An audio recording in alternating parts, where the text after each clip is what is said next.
তা আল্লাহ বলছেন টেনশন করো না, কষ্ট পেও না, তোমার রব তোমাকে ছেড়ে দেননি।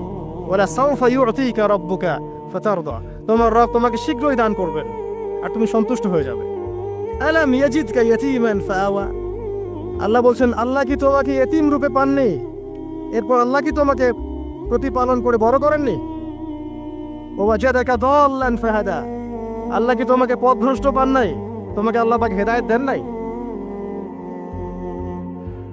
তো আল্লাহ যে এগুলো করেছেন সে আল্লাহ তোমাকে পরকালে ইনশাআল্লাহ ভালো রাখবেন।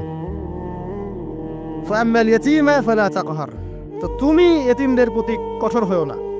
ওয়া মাসাইলা ফালা তানহার, কেউ চাইলে তার হাতকে খালি ফিরিও না, ধমক দিও না। ওয়া আম্মা বিনিআমাতি রাব্বিকা ফাহাদ্দিস, তোমার রবের এই সমস্ত নিয়ামতগুলো তুমি মানুষের কাছে বর্ণনা করতে থাকো। এরপরের সূরা থেকে খেয়াল দেখবেন, সূরা আলাম নাশরাহ লাকা সাদরাক, মনে হয় দুটো একটা আরেকটার সাথে পেয়ার।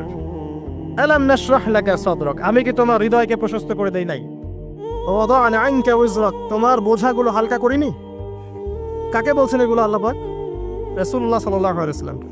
তো যে মানুষটা জান্নাতে যাবে নিশ্চিত, এবং যিনি জান্নাতের দরজা না খুললে জান্নাতের দরজা কারো জন্য খোলা হবে না। যে মানুষটা হচ্ছে ভদ্র, স্মার্ট, বিচক্ষণ, কোনো মানুষ পৃথিবীতে নাই। সকল ধর্মের মানুষ মানে এটা।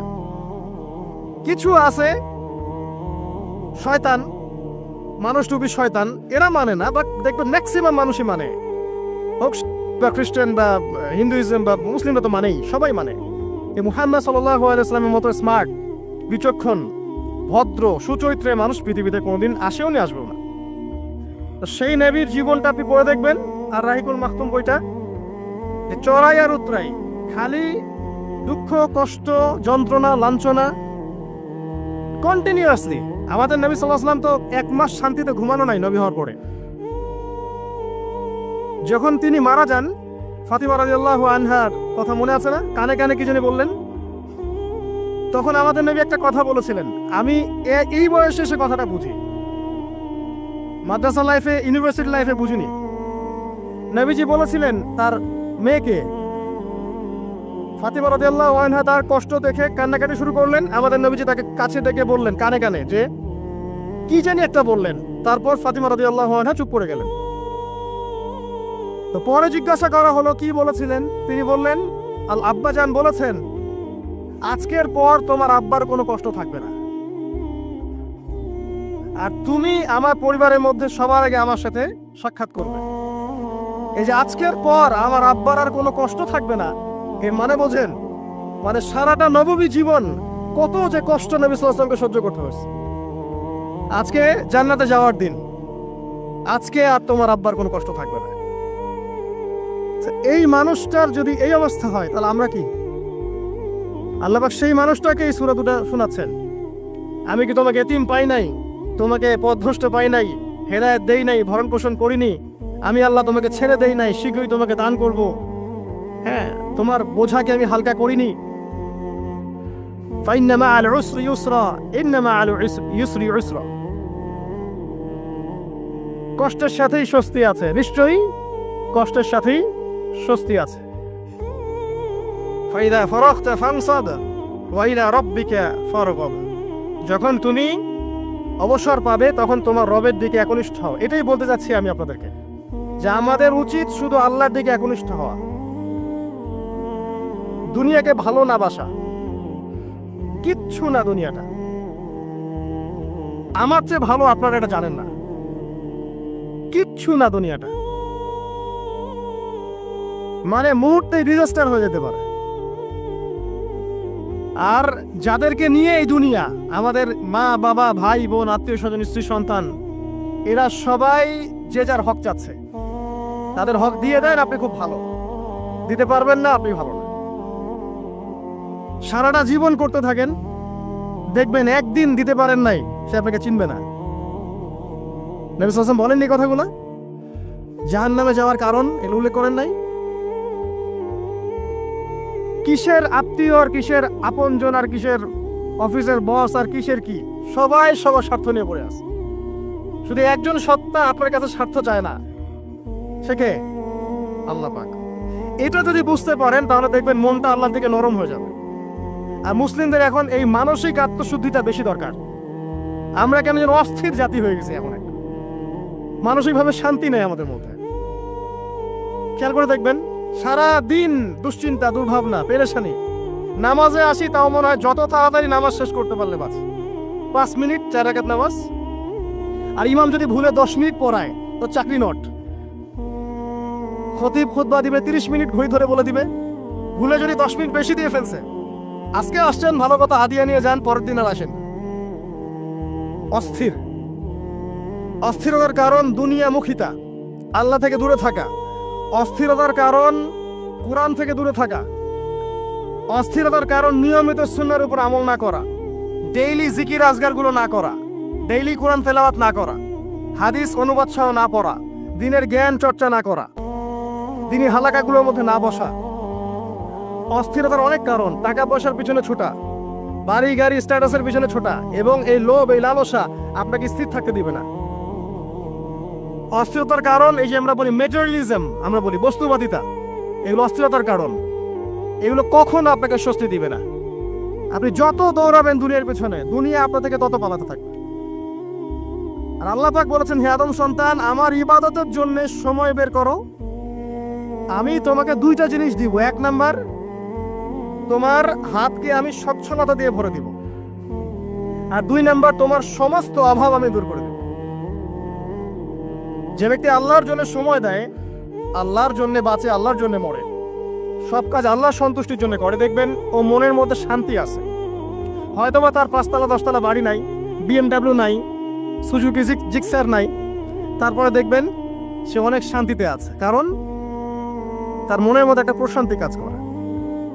আর যে ব্যক্তির মধ্যে দেখবেন আল্লাহর কনসিয়াসনেস নাই, ইবাদত নাই, কোরআন সুন্নাহ এগুলো কিচ্ছু নাই, দুনিয়ার সব আছে, দেখবেন ব্যাংক ব্যালেন্স, টাকা পয়সা, মনে শান্তি নাই। এই মনের শান্তিটাকে উসমান রাদিয়াল্লাহু আনহু বলতেন যে আল গিনা, মানে ধনাঢ্য, ধনী বলি না আমরা, এটাই হচ্ছে ধন। আর আমি বারবার একটা কথা বলি যে এই দুনিয়াতে আল্লাহ ছাড়া আমাদের আপন বলে কেউ নাই।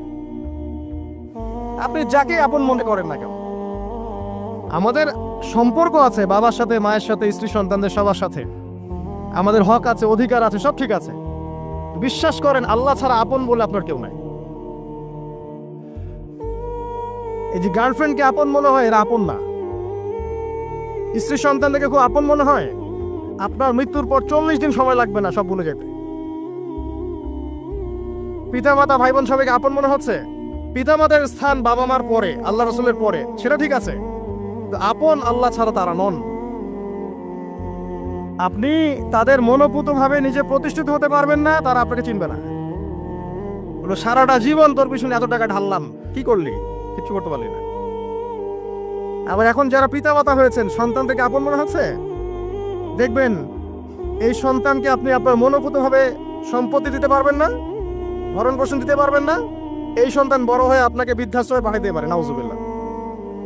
অথবা আপনার সাথে এই সন্তানই খারাপ ব্যবহার করবে। আপন মনে হচ্ছে? আল্লাহ ছাড়া কেউ আপন না। আল্লাহ ছাড়া আপন কেউ না, আর আল্লাহ ছাড়া সত্যিকার অর্থে আপনাকে আমাকে ভালো কেউ বাসে না। শুধু আল্লাহই আপনাকে ভালোবাসেন। এটা আপনারা হারে হারে উপলব্ধি করবেন যত দিন যাবে ইনশাআল্লাহ। তাই শুধু সেই আল্লাহর জন্যই নিজেকে খালেস করে দেন, আর যার যার হক তাকে তাকে দিয়ে দেন। দুনিয়াতে শান্তিতে থাকার ফিলোসফি বলছি, philosophy of happiness in this হায়াতুদ দুনিয়া, সেটা হচ্ছে যার যার হক তাকে তাকে দিয়ে দেন, নিজের হক আল্লাহর কাছে চেয়ে নেন। আর দুনিয়াকে আপন মনে করবেন না, আল্লাহ ছাড়া কাউকে আপন মনে করবেন না, আপনি সুখে থাকবেন ইনশাআল্লাহ। দুনিয়ার দাসত্ব করবেন, আল্লাহ ছাড়া অন্য মানুষদেরকে আপন মনে করে নেবেন, দেখবেন আপনি পদে পদে কষ্ট পাবেন। কারো কাছে আশা করেন না, কষ্ট পাবেন না। আমি এই প্রসঙ্গে কথাগুলো বললাম যে দুনিয়াকে আপন মনে করতে নাই, আর আল্লাহকে আপন মনে করতে হয়। আল্লাহকে আপন মনে করলে তখন আমার উপর কিছু দায়িত্ব চলে আসে। কি দায়িত্ব? আল্লাহ আমাকে সৃষ্টি করেছেন, রিজিক দিয়েছেন, লালন পালন করছেন, বাঁচিয়ে রেখেছেন, তার হাতে আমার মৃত্যু, তার হাতে সবকিছু। তো এখন আল্লাহ পাকের জন্য নিজের জীবনটাকে খালেস করে নেওয়া, যেভাবে আল্লাহ পাক চলতে বলেছেন সেভাবে চলা, যেগুলোকে আল্লাহ পাক নিষেধ করেছেন বর্জন করা। আর রাসূলুল্লাহ সাল্লাল্লাহু আলাইহি ওয়াসাল্লামের সুন্নাহ আল্লাহ পাক রেখে দিয়েছেন আমাদের সামনে। এই সুন্নাহগুলো যদি আমরা অনুসরণ করতে পারি, ইনশাআল্লাহ এই দুনিয়াতে কিছু পাই বা না পাই, ইনশাআল্লাহ পরকালে আপনি আল্লাহর ক্ষমা পাবেন ইনশাআল্লাহ তাআলা। কোরআনের সূরাগুলার অর্থ সব খুতবায় বলা যায় না, সময় সংকুলন হয় না। এত চমৎকার ওয়াদ-দুহা সূরা আছে না, শপথ দ্বিপ্রহরের, ওয়াল-লাইলি ইযা সাজা, শপথ রাতের যখন সেটা আচ্ছাদিত হয়। মা ওয়াদ্দাআকা রাব্বুকা ওয়া মা ক্বালা, আল্লাহ কত মায়া দিয়ে তার নবীকে বলছেন যে তোমার আল্লাহ তোমাকে ছেড়েও দেন নাই, তোমার আল্লাহ তোমাকে ছেড়ে দেন নাই। ওয়ালা সাওফা ইউতিকা রাব্বুকা ফাতারদা, শীঘ্রই তোমার রব তোমাকে দান করবেন এবং তুমি সন্তুষ্ট হয়ে যাও। ওমর রাদিয়াল্লাহু আনহু বলছেন আমরা এভাবেই একদিন মসজিদে বসেছিলাম, হাত্তা তালা আলাইনা রাজুলুন, এমনকি আমাদের ভিতর দিয়ে একজন ব্যক্তি প্রবেশ করলো, একজন ব্যক্তি প্রবেশ করলো। আমি যে হাদিসটা বলছি এটা হচ্ছে হাদিসে জিবরিল, এবং মুফাসসিরিন মুহাদ্দিস উভয়ই তারা বলে থাকেন এই হাদিসটা হচ্ছে উম্মাহাতুল হাদিস, হাদিসের মা বা জননী। ইসলামের সবকিছু এখানে পাবেন ইনশাআল্লাহ আযজা ওয়া জাল্লা। হাত্তা তালা আলাইনা রাজুলুন, এমনকি একজন ব্যক্তি প্রবেশ করলেন, শাদীদুল বায়াদিস সিয়াব, তার কাপড়টা ছিল অত্যন্ত চকচকা ধবধবে সাদা, ওয়া শাদীদুস সাওয়াদিশ শা'r, এবং তার চুলগুলো ছিল প্রচন্ড কালো, কুচকুচে কালো, অনেকটা আমাদের এই ভাইয়ের মতো। তো এখান থেকে বুঝতে পারলাম যে টিপটাপ পরিপাটি থাকা, উত্তম পোশাক পরা, সুন্দর স্মার্ট থাকা ইসলামের সুন্নাহ। আর আমরা খেয়াল করলে দেখবেন সবচাইতে খারাপ কাপড়টা পরে মসজিদে আসে, আর সেই ব্যক্তি মসজিদে আসলেন সবচেয়ে সুন্দর কাপড়টা পরে, তার সামর্থ্য অনুযায়ী সবচেয়ে সেরাটা, কারণ আমরা এখানে আল্লাহর সাথে দেখা করতে এসেছি। আর স্মার্ট থাকার জন্য রাসূলুল্লাহ সাল্লাল্লাহু আলাইহি ওয়াসাল্লামের যে স্মার্ট কোনো সুন্নাহ নাই। তিনি ছিলেন এই পৃথিবীর সবচেয়ে বিচক্ষণ, প্রজ্ঞাবান, handsome, smart people, smart human being people না, তাই না? তার চেহারার চেয়ে সুন্দর চেহারা কারো আছে? তার চেহারার চেয়ে সুন্দর চেহারা, তার চোখের চেয়ে সুন্দর চোখ, তার চেয়ে সুন্দর করে কথা বলা, তার চেয়ে সুন্দর শারীরিক গঠন, তার চেয়ে সুন্দর গায়ের গন্ধ, তার চেয়ে সুন্দর করে হাঁটা, মানুষের সাথে মেশা, ইবাদত করা, আমল করা, আল্লাহর জন্য সেজদা করা, কান্নাকাটি করা, যত কাজ নবী সাল্লাল্লাহু আলাইহি ওয়াসাল্লাম করতেন তার চেয়ে সুন্দর করে কেউ করতে পারবে? তো আজকের যুব সমাজ নবী সাল্লাল্লাহু আলাইহি ওয়াসাল্লামের আদর্শ বাদ দিয়ে অন্যান্য পশ্চিমা আদর্শ গ্রহণ করেছে, অথচ তারা বুঝতে পারে নাই সবচাইতে স্মার্ট পিপল হচ্ছেন, হিউম্যান বিং হচ্ছেন on the face of the earth রাসূলুল্লাহ সাল্লাল্লাহু আলাইহি ওয়াসাল্লাম। তো আমরা সবাই তার সুন্নাহ ফলো করতে পারি না? এই ব্যক্তি যখন মসজিদে আসলেন তার গায়ে ধবধবা সাদা পোশাক ছিল, আর সাদা পোশাক পরা নবী সাল্লাল্লাহু আলাইহি ওয়াসাল্লামের সুন্নাহ, তিনি এটা পছন্দ করতেন। চুল ছিল কালো, লা ইউরা আলাইহি আসারুস সাফার, তাকে দেখে মনে হচ্ছিল না যে সে সফর করে এসেছে, মানে কোনো ক্লান্তি নাই তার মধ্যে। আমরা মসজিদে আসলে ক্লান্ত হয়ে যাই, সমস্ত কাজকর্ম শেষ করে ক্লান্ত হয়ে মসজিদে আসি, আর তাদের সুন্নাহ ছিল তারা মসজিদে আসলে প্রাণ ফিরে পেতেন, আর আমরা মসজিদে আসলে ঘুমাই। এই যে আমি খুতবা দিচ্ছি, দেখবেন অনেকে ঘুমাবে। একটা আমল বলে দেই, যদি জুমার দিনে মসজিদে এসে ঘুম ঘুম লাগে তাহলে জায়গা চেঞ্জ করবেন, আপনি সরে যাবেন আরেক জায়গায়, আরেক ভাইকে ওই জায়গা দিবেন, দেখবেন ঘুম চলে যাবে ইনশাআল্লাহ। আর একটা দোয়া পড়বেন, আউযু বিকালিমাতিল্লাহি তাম্মাতি মিন শাররি মা খালাক, এই দোয়াটা পড়বেন, আউযু বিকালিমাতিল্লাহি তাম্মাতি মিন শাররি মা খালাক। লা ইউরা আলাইহি আসারুস সাফার, তাকে দেখে মনে হচ্ছিল না সে সফর করে এসেছে। ওয়ালা ইয়ারিফুহু মিন্না আহাদ, এবং তাকে আমাদের এই মদিনার কেউই চিনে না, আননোন একটা ফেস, অপরিচিত মানুষ, মনে হচ্ছে আকাশ থেকে টুপ করে পড়েছে। এই কথাগুলো কে বলছেন? ওমর রাদিয়াল্লাহু তাআলা। ওমর রাদিয়াল্লাহু আনহু খুবই বিচক্ষণ সাহাবী এবং খুবই দূরদর্শিতা সম্পন্ন, সূক্ষ্মদর্শী। এবার সেই ব্যক্তি হাত্তা জালাসা মা'আন নবী সাল্লাল্লাহু আলাইহি ওয়াসাল্লাম, এমনকি সে এসে নবী সাল্লাল্লাহু আলাইহি ওয়াসাল্লামের সাথে বসে পড়লো। কিভাবে বসলো? ফাসনাদা রুকবাতাইহি ইলা রুকবাতাইহি, তার এই যে দুই হাঁটু তাশাহুদের সময় আমরা যেমন করে বসি এইভাবে হাঁটুর সাথে হাঁটু লাগিয়ে বসলেন। ওয়াদা কাফাইহি আলা ফাখিজাইহি, এবং তার দুই হাত এটা নবী সাল্লাল্লাহু আলাইহি ওয়াসাল্লামের রান উরু এর উপরে রাখলেন। চিন্তা করেন, দৃশ্যটা চিন্তা করেন। তো এই ব্যক্তি কিছু জানতে এসেছে,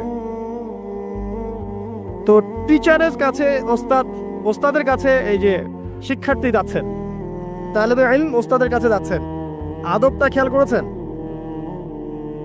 ওই জায়গায় আমাদের জেনারেশনে কেউ থাকলে কি বলতো বলেন তো? হুজুর একটু তাকান এদিকে, এটাই বলতো। মুসাফা করে হুজুর একটু দোয়া করে নেওয়ার জন্য একটু তাকান, হুজুর একটা ছবি নিব খালি। এই ব্যক্তি এই কাজ করলো না। ওস্তাদের সাথে কিছু জানতে আসলে, কাছে কিছু জানতে আসলে দিনের ব্যাপারে আদব রক্ষা করতে হয়, না হলে জ্ঞান পাওয়া যাবে না। আর জ্ঞান পেলেও দেখবেন সেটার উপর আমল করার সৌভাগ্য হচ্ছে না, জ্ঞান ভুলে যাবে না। খুব সেন্সিটিভ বিষয়গুলা। আবু হানিফা রাহিমাহুল্লাহ যখন তার এই যে মজলিস বসাতেন, তখন বাছাই করে করে বসাতেন যে কাকে জ্ঞান বিতরণ করলে আমার কল্যাণ আছে। একটা হাদিস আছে, ফয়জুল কালাম বইয়ের মধ্যে পাবেন, যে আব্দুল্লাহ ইবনে মাসউদ রাদিয়াল্লাহু আনহু তিনি বর্ণনা করেছেন যে যদি আলেম ওলামায়ে কেরাম যদি সঠিক পাত্রে জ্ঞান বিতরণ করতেন, তাহলে ওলামায়ে কেরাম হতেন পৃথিবীর বুকে সবচেয়ে সম্মানিত এবং তারা নেতৃত্ব দিতেন। কিন্তু তারা ভুল পাত্রে জ্ঞান বিতরণ করেছে, দুনিয়াদারদের কাছে জ্ঞান বিতরণ করেছে। এই জন্য আল্লাহ পাক এই জমিনবাসীর কাছে তাদের মর্যাদা কমিয়ে দিয়েছে। তো সঠিক পাত্রে জ্ঞান বিতরণ, এই ওস্তাদের সাথে ছাত্রের যে আদব এটা রক্ষা করতে হবে, না হলে জ্ঞান অর্জন করা যায় না এবং জ্ঞান কাজেও আসবে না। এবার এই ব্যক্তি জিজ্ঞাসা করছেন, ফাকাল ইয়া মুহাম্মদ, হে মুহাম্মদ সাল্লাল্লাহু আলাইহি ওয়াসাল্লাম, আখবিরনি আনিল ইসলাম, আমাকে ইসলাম সম্পর্কে বলুন। নবী সাল্লাল্লাহু আলাইহি ওয়াসাল্লাম বলছেন, আল ইসলাম, ইসলাম হচ্ছে আন তাশহাদা আল লা ইলাহা ইল্লাল্লাহ, তুমি সাক্ষ্য দিবে যে আল্লাহ ছাড়া কোনো ইলাহ নেই, ওয়া আন্না মুহাম্মাদান রাসূলুল্লাহ, মুহাম্মদ সাল্লাল্লাহু আলাইহি ওয়াসাল্লাম আল্লাহর রাসূল। কোন বর্ণনায় এসেছে আল্লাহর বান্দা এবং রাসূল। তারপরে ওয়া আন তুকিমাস সালাহ, এবং তুমি সালাত কায়েম করবে, ওয়া আন তুতিয়াজ যাকাত, এবং যাকাত প্রদান করবে, ওয়া তাসুমা রমাদান, রমাদান মাসে সাওম পালন করবে, ওয়া তাহুজ্জাল বাইত ইন ইসতাতা'তা ইলাইহি সাবিলা, যদি সামর্থ্য হয় তাহলে আল্লাহর পথে হজ করবে। এই পাঁচটা হচ্ছে ইসলামের পিলার। আল্লাহ পাক সূরা আলে ইমরানে বলেছেন না, ইন্নাদ দীনা ইনদাল্লাহিল ইসলাম, আল্লাহর কাছে একমাত্র জীবন ব্যবস্থা গ্রহণীয় সেটা কি? ইসলাম। কবরে গেলে প্রশ্ন হবে মা দীনুক, দীনিয়াল ইসলাম। তো মাল ইসলাম, ইসলাম কি? এইটা হচ্ছে ইসলাম, ইসলামের সংজ্ঞা। পাঁচটা পিলার, এটা হচ্ছে ইসলাম। এটাকে স্বীকার করে নিলে একজন ব্যক্তি মুসলিম হয়, ঈমান নিয়ে আসলে মুমিন হয়, তাকওয়া অবলম্বন করলে মুত্তাকি হয়, আর হৃদয়ের মধ্যে কলবে ইহসান চলে আসলে মুহসিন হয়ে যায়।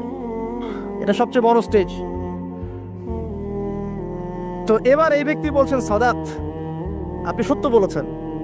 উমর রাদিয়াল্লাহু আনহু বলছেন ফাআজিবনা লাহু, আমরা অবাক হয়ে গেলাম। ইয়াসআলুহু ওয়া ইউসাদ্দিকুহু, এই ব্যক্তি নিজেই প্রশ্ন করলো, নিজেই আবার সত্যায়ন করলো। এটা কি হয় কখনো? কেউ যখন জানতে আসে কিছু টিচারের কাছে, সে কি সত্যায়ন করতে পারবে আপনার কথা ঠিক আছে এটা বলতে পারবে?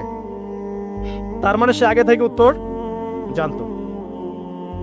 উমর রাদিয়াল্লাহু আনহু কিন্তু এখন খুব কনসিয়াস এই ব্যক্তি কে আসলে। এইটুকু আমরা একটু আলোচনা করে নেই। নবী সাল্লাল্লাহু আলাইহি ওয়াসাল্লাম এখানে বলেছেন ইসলাম মানে হচ্ছে সাক্ষ্য দেয়া লা ইলাহা ইল্লাল্লাহ এবং মুহাম্মাদুর রাসূলুল্লাহ। এই তো এর মানে হচ্ছে, খুব সংক্ষিপ্ত আকারে বলছি, খুতবায় অনেক বড় বলার সময় থাকে না। এর মানে হচ্ছে আমাকে তাওহীদের উপর থাকতে হবে এবং শিরিক থেকে দূরে থাকতে হবে।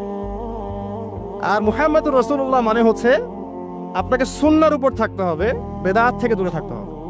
আবার বলছি, লা ইলাহা ইল্লাল্লাহ সাক্ষ্য দেওয়ার মানে হচ্ছে তাওহীদের উপর থাকতে হবে, শিরিক থেকে দূরে থাকতে হবে। আর মুহাম্মাদুর রাসূলুল্লাহ এই সাক্ষ্য দেওয়ার অর্থ হচ্ছে আমাকে নবীর সুন্নাহর উপর থাকতে হবে, বেদাত থেকে দূরে থাকতে হবে। তাওহীদ আপনারা জানেন, তাওহীদে রুবুবিয়্যাহ, তাওহীদ উলুহিয়া, একটা কি তাওহীদ আসমা ও সিফাত। মানে একমাত্র আল্লাহকেই সৃষ্টিকর্তা, পালনকর্তা, রিজিক দাতা, জীবন মৃত্যুর মালিক, বিধান দাতা, সন্তান দাতা, হায়াত মতের মালিক, সবকিছু কোথা থেকে হয়? আল্লাহ থেকে। এই কনসেপ্টের নাম হচ্ছে লা ইলাহা ইল্লাল্লাহ। আর যদি কেউ আল্লাহর সাথে শিরক করে, মানে কেউ মনে করে আল্লাহ ছাড়া কোনো সৃষ্টিকর্তা আছেন, বা আল্লাহ নাই, বা আল্লাহ আছেন আরো কেউ আছে, অথবা কেউ যদি আল্লাহ ছাড়া অন্য কারোর জন্য সিজদা করে, অন্য কারো কাছে দোয়া করে, অন্য কারো কাছে সন্তান চায়, অন্য কোথাও নজর করে, অন্য কোথাও মানত করে, আল্লাহ ছাড়া অন্য কারো নামে কসম করে, ঠিক আছে, তাকদীরকে অস্বীকার করে, দুনিয়ার জন্য দিনের জ্ঞান অর্জন করে, ঠিক আছে, তারপর আল্লাহ ছাড়া অন্য কারো কাছে সন্তান চায়, এরকম অনেক বিষয় আছে। এই কাজগুলোতে কেউ যদি লিপ্ত হয় তাহলে সে কি করবে? শিরক করবে। তো এই হলো সংক্ষিপ্ত আকারে বললাম আপনার তাওহীদ এর উপর থাকতে হবে, লা ইলাহা ইল্লাল্লাহ, তখন শিরক করা যাবে না। তাওহীদে থাকলে জান্নাত, আর শিরকে থাকলে বিনা হিসেবে জাহান্নাম। কারণ নবী আল্লাহ রাব্বুল আলামিন সূরা নিসার মধ্যে বলেছেন, ইন্নাল্লাহা লা ইয়াগফিরু আন ইউশরাকা বিহি, আল্লাহ পাক শিরক করার গুনাহ মাফ করেন না, ওয়া ইয়াগফিরু মা দুনা যালিকা লিমান ইয়াশা, এছাড়া অন্য যে কোনো গুনাহ আল্লাহ পাক যাকে ইচ্ছা মাফ করে দিবেন। কিন্তু শিরক করার পরে বিনা তওবায় যদি মারা যায়, এই গুনাহ মাফ হবে না। এই জন্য শিরক থেকে সর্বোচ্চ সতর্ক থাকতে হবে। আরেকটা বিষয় কি, মুহাম্মদুর রাসূলুল্লাহ, যখন মুহাম্মদুর রাসূলুল্লাহ বলেছি, তার মানে আমার নিজের ইচ্ছায় ইসলামের মধ্যে কোনো আমল করার ইখতিয়ার নাই। আমি চাইলেই নামাজ পড়তে পারবো না, চাইলেই রোজা রাখতে পারবো না, চাইলেই হজ করতে পারবো না, যাকাত দিতে পারবো না, আমি কিছুই করতে পারবো না ইসলামের মধ্যে। যেটাই করব সেটা রাসূল সাল্লাল্লাহু আলাইহি ওয়াসাল্লাম, সাহাবায়ে কেরাম তাদের থেকে প্রমাণিত থাকতে হবে। মানে আমি এই জুমার নামাজ 3 রাকাত পড়তে পারবো না, পারবো? যদি বলি নামাজ তো খুব ভালো কাজ, 2-এর জায়গায় 3 পড়লে সমস্যা কি? নামাজ বাতিল হয়ে যাবে। কারণ নবী সাল্লাল্লাহু আলাইহি ওয়াসাল্লাম 2 রাকাত পড়েছেন, আপনাকে 2 রাকাতই পড়তে হবে। আবার যদি বলি 1 রাকাত পড়বো, হবে? মুহাম্মদুর রাসূলুল্লাহ মানে প্রতিটা আমল নবী সাল্লাল্লাহু আলাইহি ওয়াসাল্লাম যেভাবে করেছেন সেইভাবে করা। তার কথার সাথে তার কাজের সাথে যদি কারো কথা কাজ মিলে যায়, সেটা গ্রহণ করতে কোনো সমস্যা নাই। কিন্তু তার কথার সাথে তার কাজের সাথে যার কথাই মিলবে না, সেটা গ্রহণ না করাই আপনার উপর ওয়াজিব। এক কথায় আমাদের ইবাদত বন্দেগী করার, দিনের পথে চলার একমাত্র আদর্শ মানদণ্ডকে মুহাম্মদ সাল্লাল্লাহু আলাইহি ওয়াসাল্লাম, এটাই হচ্ছে মুহাম্মদুর রাসূলুল্লাহ। এরপরে বলেছেন ওয়া আন তুকিমাস সালাহ, সালাত কায়েম করতে। সালাত কায়েম মানে খুব শর্টকাটে বলছি, আল্লাহ যেন সবাইকে তৌফিক দেন, আমাকে সহ আপনাদের সবাইকে 5 ওয়াক্ত সালাত জামাতে পড়ার চেষ্টা করতে হবে। যদি মিস হয়ে যায়, যখন ঘুম থেকে উঠবেন পড়ে নেবেন। সফরে আছেন, জমা করে নেন, কসর করে নেন। বা আপনি ভুলে গেছেন, যখনই মনে পড়বে তখনই পড়তে হবে, পড়তেই হবে।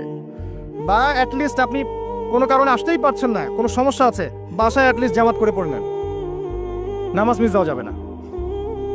আমাদের দেশে মুসলিমদেরকে নিয়ে বড় বড় কথা বলার সময় নাই তা এখন, কারণ আমাদের দেশে মুসলিমদের মধ্যে 90% নামাজ পড়ে না। 5 ওয়াক্ত নামাজ জামাতে পড়েন না 90% মুসলিম। অতএব বেনামাজি মুসলিমদেরকে নিয়ে আপনি খেলাফত কায়েম করবেন নাকি? তো বেসিক কাজগুলো আগে বেশি ইম্পর্টেন্ট। এছাড়া একটা বিষয় আছে, নামাজ সঠিক ওয়াক্তে পড়া। অনেক সময় দেখা যায় ওয়াক্ত চলেই যাচ্ছে, নামাজের কোনো হুঁশ নাই। আল্লাহ পাক হেফাজত করুন আমাদেরকে, সঠিক ওয়াক্তে নামাজ পড়া এবং রাসূলুল্লাহ সাল্লাল্লাহু আলাইহি ওয়াসাল্লামের সুন্নাহ মতো নামাজ পড়া। 3G 4G নামাজ চলবে না, 5 মিনিটে 4 রাকাত নামাজ শেষ, এটা রাসূলের সুন্নাহ ছিল না। কিন্তু একটা বিষয় হচ্ছে জায়েজ হয়ে যাবে, একটা হচ্ছে সুন্নাহ, দুটোর মধ্যে অনেক পার্থক্য আছে। কুলি না করলে ওযু হবে না, কুলি যদি না করি ওযু হবে না। ওযুর ফরজের মধ্যে কুলি আছে, কুলি না করলে ওযু হয়ে যায়, কিন্তু সুন্নাহ মতো ওযু হবে না, হবে? একটা জিনিস হচ্ছে জায়েজ, একটা হচ্ছে সুন্নাহ। আপনি কোনটা নেবেন? সুন্নাহ। মুহাম্মদুর রাসূলুল্লাহ কে বলেছে? আমরাই তো বলেছি। অতএব প্রত্যেকটা কাজ তার সুন্নাহ মতো হতে হবে। তিনি নামাজ পড়তেন ধীর স্থির ভাবে, তাই না? তাড়াহুড়া করে, ধীর স্থির ভাবে, সূরা কেরাত ঠিক মতো করে, রুকু সাজদা সুন্দর মতো করে, খুশু হুজুর সাথে, বিনয়ের সাথে, এভাবে সালাত পড়ার পরেই দেখবেন এই জাতি সফলতা অর্জন করছে, তার আগে হবে না। এরপরে বলেছেন নবী সাল্লাল্লাহু আলাইহি ওয়াসাল্লাম যাকাতের কথা, ওয়া আন তুতিয়াজ যাকাত। যাকাত কেন? কারণ ইসলামিক, মনে রাখবেন, ইসলামিক ইকোনমিক্স এর বেস হচ্ছে যাকাত, সাদাকা, আপনার হালাল ব্যবসা, কৃষিভিত্তিক অর্থনীতি। আর বর্তমানের যে ইকোনমিক্স চলছে সারা ওয়ার্ল্ড ওয়াইড, যেটার মূল সেন্টার হচ্ছে পশ্চিমা বিশ্ব, এই ইকোনমিক্সের মূল বেস হচ্ছে রিবা বা সুদ। দেখেন, শ্রম রাখা অবস্থায় কিন্তু আমরা মিথ্যা খুব একটা বলি না, চিটিং করি না, করতে গেলে মনে বাধা আসে, তাই না? মানুষকে ঠকাই না। আমরা শ্রম রাখা অবস্থায় কিন্তু আল্লাহ দেখছেন মনে করে আমরা খাই না, পান করি না, স্ত্রী হালাল তাকেও ছুঁই না। তো হালালগুলো ছেড়ে দেই সিয়াম রেখেছি বলে, আল্লাহ দেখছেন বলে। এটাই আল্লাহ কনসিয়াসনেস। এটা যদি সিয়ামের মাধ্যমে অর্জন করা যায়, তাহলে আমাদের টোটাল লাইফ থেকে গোনা দেখবেন ইনশাআল্লাহ আস্তে আস্তে কমে গেছে। এটা উদ্দেশ্য আর কি। একটা আল্লাহ রাসূল সাল্লাল্লাহু আলাইহি ওয়াসাল্লাম বলেছেন, ওয়া তাহুজ্জাল বাইত ইন ইসতাতা ইলাইহি সাবিলা। সামর্থ্য হলে কি করতে হবে? বাইতুল্লাহ হজ করবেন। আল হজ টাইটেলের জন্য করবেন, ভোট পাওয়ার জন্য করবেন, মানুষ ভালো বলবে এই জন্য করবেন, হাজী সাহেব বলবে এই জন্য করবেন? হজের উদ্দেশ্য কি? হজের উদ্দেশ্য হচ্ছে ইব্রাহিমী একত্ববাদ শিখে আসা। হজের যে কাজগুলা, এগুলো ইব্রাহিম আলাইহিস সালামের সুন্নাহর মধ্যে অন্তর্ভুক্ত। ইব্রাহিম ছিলেন তাওহীদপন্থী, শিরকের সাথে আপোষ করেন নাই, পরিবার ছেড়ে দিয়েছেন, বাবা বের করে দিয়েছে, আগুনে ফেলে দিয়েছে, স্ত্রীকে রেখে আসছেন, সন্তানকে রেখে আসছেন শুধুমাত্র আল্লাহর জন্য। ইফকার আলাহু রাব্বুহু আসলিম, যখনই আল্লাহ তার রব তাকে বলেছেন ইসলাম কবুল করো, মানে আত্মসমর্পণ করো, ক্বালা আসলামতু লিরাব্বিল আলামিন, তিনি বলেছিলেন কি? আমি আল্লাহর কাছে আত্মসমর্পণ করছি। এই যে ইসলাম, আত্মসমর্পণ, এটা হচ্ছে ইব্রাহিম আলাইহিস সালামের কাছে শিখতে হবে। এটা শিখতে হজ করতে যেতে হবে। সাফা মারওয়া সাই করার সময় যদি আমার চেতনা এরকম না আসে যে এইভাবেই ওই যে হাজরা আলাইহিস সালাম তার ছোট্ট সন্তানকে পানি খাওয়ানোর জন্য এই দৌড়াদৌড়ি করেছেন, হা হুতাশ করেছেন, একবার এই পাহাড় একবার ওই পাহাড়, ছোট্ট শিশু কাঁদছে পানির জন্যে, এই ফিলিংসটা না আসলে ওখানে জগিং হবে, ওই ফিলিংস আর হবে না। ওই সাফা মারওয়া কি হবে? জগিং হবে। ওই চেতনাটা আসতেছে না। তো সাফা মারওয়া কেন সাই করবেন? কার সুন্নাহ এটা? ওই কাজটা হাজরা আলাইহিস সালামের, ওই কাজটা আল্লাহর কাছে এত ভালো লেগেছিল, আল্লাহ পাক কিয়ামত পর্যন্ত সেটা রেখে দিয়েছেন, দেন নাই? ওই মায়ের আর্তনাদ তাহলে চিন্তা করেন। আর ওই মায়ের সন্তানকে ইসমাঈল আলাইহিস সালাম, এই সন্তানের আদর্শ দেখবেন। বাবা বলছেন যে ইয়া বুনাইয়া ইন্নী আরা ফিল মানামি আন্নী আযবাহুক, হে আমার ছেলে, আমি দেখেছি স্বপ্নে আমি তোমাকে জবাই করছি। ফানজুর মাযা তারা, তোমার কি রায়, তোমার কি খেয়াল? ক্বালা ইয়া আবাতি, বললেন হে আমার বাবা, ইফআল মা তুমার, আপনাকে যে আদেশ করা হয়েছে আপনি তাই করুন। সাতাজিদুনি ইনশাআল্লাহু মিনাস সাবিরিন, ইনশাআল্লাহ আপনি আমাকে সবরকারী, ধৈর্যশীল পাবেন। এই সন্তানটাকে মানুষ করেছে তার মা হাজরা আলাইহিস সালাম, তার বাবা কিন্তু তাকে মানুষ করে নাই। ওই হাজরা যিনি সাফা মারওয়া সাই করছেন, এরকম মায়ের গর্ভ থেকেই এমন সন্তান আশা করা যায়। আর আমাদের পরিবারে, আমাদের সমাজের স্টার জলসা জি বাংলার স্ত্রীদের কাছে এমন সন্তান আশা করা যায় না। অপসংস্কৃতি দিয়ে এবং দুনিয়াবি বিষয়গুলো দিয়ে, ভোগ বিলাস, এগুলো দিয়ে এত মত্ত হয়ে গেছে এরা যে আল্লাহর তাওহীদ, আল্লাহর সুন্নাহ, ইসলামের আদর্শ, মূল্যবোধ সব ভুলে গেছে। সন্তানও বড় হচ্ছে মাশাআল্লাহ সেইভাবে। পরিবারগুলো যেন এখন এক একটা জাহান্নামের টুকরা। অথচ আল্লাহ পাক বলেছিলেন কু আনফুসাকুম ওয়া আহলিকুম নারা, নিজে জাহান্নামের আগুন থেকে বাঁচো, পরিবারবর্গকে বাঁচাও। অনেক বড় বড় মানে রিনাউন্ড ফ্যামিলিগুলো, ইসলামিক ফ্যামিলিগুলো ভিতরে ভিতরে দেখা যায় ফিতনা দিয়ে ভর্তি। পারিবারিক ফিতনার কারণে দেখা যায় যে দিন নিয়ে চলা, দিনের পথে কাজ করা, প্রচার প্রসার করা অনেক মুশকিল হয়ে পড়ে। তো পরিবারের পিতা যদি ইব্রাহিমের মতো হতে না পারে, মায়েরা যদি হাজরা আলাইহিস সালামের মতো হতে না পারে, এবং সন্তানরা যদি ইসমাঈল আলাইহিস সালামের মতো হতে না পারে, আপনি এরকম আদর্শ পরিবারও কল্পনা করতে পারবেন না, এবং এরকম পরিবারগুলো দিয়ে আদর্শ সমাজও কখনো বাস্তবায়ন হবে না। এমন হওয়ার তৌফিক আল্লাহ পাক আমাদেরকে দান করুন, আমিন। আরেকটা হজের চেতনা আছে, সেটা হচ্ছে ঐক্য। হজ মুসলিম উম্মাহকে ঐক্যবদ্ধ করে। আর হজ করে আসার পরে আমরা আবার বিভক্ত হয়ে যাই, সুবহানাল্লাহ। হজের মধ্যে হানাফি, আহলে হাদিস, দেওবন্দি, বেরলভী, আটরশি, চরমোনা, এগুলো মারামারি হয় না? হজে হয় না? হজে সবাই এক হয়ে যায়। মাশাআল্লাহ। আর যখনই দেশে আসি বা যে যার জায়গায় চলে যাই, আবার যে যার মত পথ ধরি, তাই না? এতে করে উম্মার উপকার হচ্ছে। আমরা যত ছোটখাটো মাসলা মাসালগুলো নিয়ে যখন আমরা মসজিদগুলো ভাগ করছি, এতে আমাদের উম্মার উপকার হচ্ছে, তাই না? মুহাম্মদ সাল্লাল্লাহু আলাইহি ওয়াসাল্লাম খুশি হবেন আমাদেরকে দেখলে কিয়ামতের মাঠে, হাউজে কাউসারের পানি দিবেন, আমাদের জন্য খাতির যত্ন করবেন। আল্লাহ বোঝার তৌফিক দান করুন। উম্মার সবচেয়ে দুঃখজনক জায়গাটা হচ্ছে অনৈক্য। মনে অনৈক্য কিন্তু বাইরে না, হৃদয়ে অনৈক্য, হিংসা, বিদ্বেষ, গীবত, তহমত এবং পরশ্রী কাতরতা, এগুলোতে ভরে গেছে হৃদয়টা। এই কলিজাগুলো যদি আল্লাহ পাক দেখাতে পারতেন সমাজে তুলে, দুর্গন্ধে কেউ ধার কাছে যেতে পারতো না।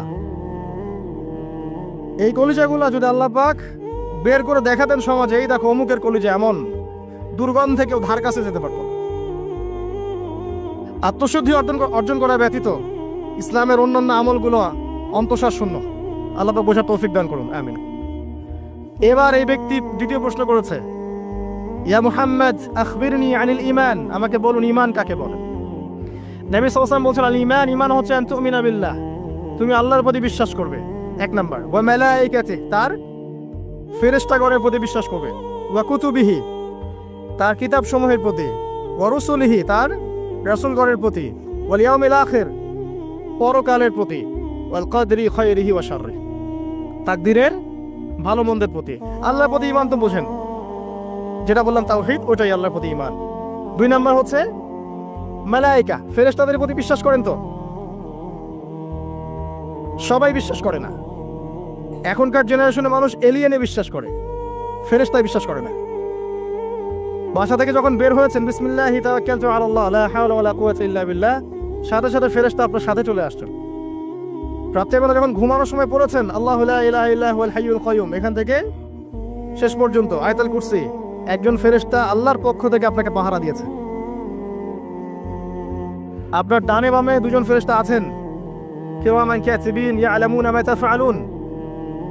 কবরে ফেরেশতা আসবে, মৃত্যুর সময় ফেরেশতা আসবে। আল্লাহ রাসূল সাল্লাল্লাহু আলাইহি ওয়াসাল্লাম যখন মেরাজে গিয়েছেন, বাইতুল মামুরে ফেরেশতা দেখেছেন, তার কাছে জিবরাইল আলাইহিস সালাম আসতেন, ওহী নিয়ে এসেছেন। ফেরেশতা তার কাছে, এই ফেরেশতার 600-র মতো পাখা ছিল। আল্লাহ পাকের এমন ফেরেশতা আছেন যার একটা ফুৎকারে এই মহাবিশ্ব ধ্বংস হয়ে যাবে অচিরেই। আন তুমিনা বিল্লাহি ওয়া মালাইকাতিহি, তার ফেরেশতা মণ্ডলীর প্রতি বিশ্বাস স্থাপন করবে। এই মসজিদের 4-5 ফেরেশতা ঘিরে রাখছেন, এই ঈমান রাখতে হবে। আপনি দেখতে পারবেন না, সবকিছু বাহ্যিক দৃষ্টিতে দেখা যায় না। এটা সায়েন্স বিশ্বাস করুক আর না করুক, ফেরেশতার অস্তিত্ব অবশ্যই আছে। বিশ্বাস না করলে ঈমান থাকবে না। আরেকটা বিষয় হচ্ছে ওয়া কুতুবিহি, আসমানি সমস্ত কিতাবে বিশ্বাস করা। আমরাই একমাত্র জাতি, ভালো করে মনে রাখবেন, আমরা মুসলিমরাই একমাত্র জাতি যারা তাওরাত, জাবুর, ইনজিল সহ যত আসমানি কিতাব আছে সবগুলোর প্রতি ঈমান রাখি। এরা কি কোরআনে বিশ্বাস করে? নাসারারা কি কোরআনে বিশ্বাস করে? আমরা ওদের তাওরাতেও বিশ্বাস করি, জাবুরেও বিশ্বাস করি। তো কারা অসাম্প্রদায়িক? এই যে একটা ট্যাগ লাগিয়ে দেওয়া হচ্ছে এখন, তাহলে কারা অসাম্প্রদায়িক? ওয়া রুসুলিহি, প্রত্যেকটা রাসূলকে আমরা বিশ্বাস করি। আল্লাহর পক্ষ থেকে যত রাসূল এসেছেন সবাইকে কি করি? আমরা বিশ্বাস করি। লা নুফাররিকু বাইনা আহাদিন মিনহুম, তাদের কারো মাঝে আমরা কোনো পার্থক্য করি না।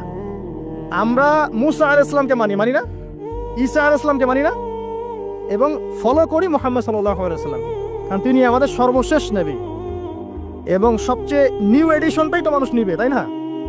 তিনি সবচেয়ে নিউ এডিশন এবং ফাইনাল টেস্টিমেন্ট, এই জন্য আমরা তাকে ফলো করি। আমরা অনেক স্মার্ট। কি মুহাম্মদ সাল্লাল্লাহু আলাইহি ওয়াসাল্লামকে মানে? খ্রিস্টানরা কি মুহাম্মদ সাল্লাল্লাহু আলাইহি ওয়াসাল্লামকে মানে? তাহলে কারা সাম্প্রদায়িক, কারা অসাম্প্রদায়িক? আমরা সবাইকে মানি, প্রত্যেক আসমানি কিতাবে বিশ্বাস করি, প্রত্যেক নবী রাসূলকে বিশ্বাস করি।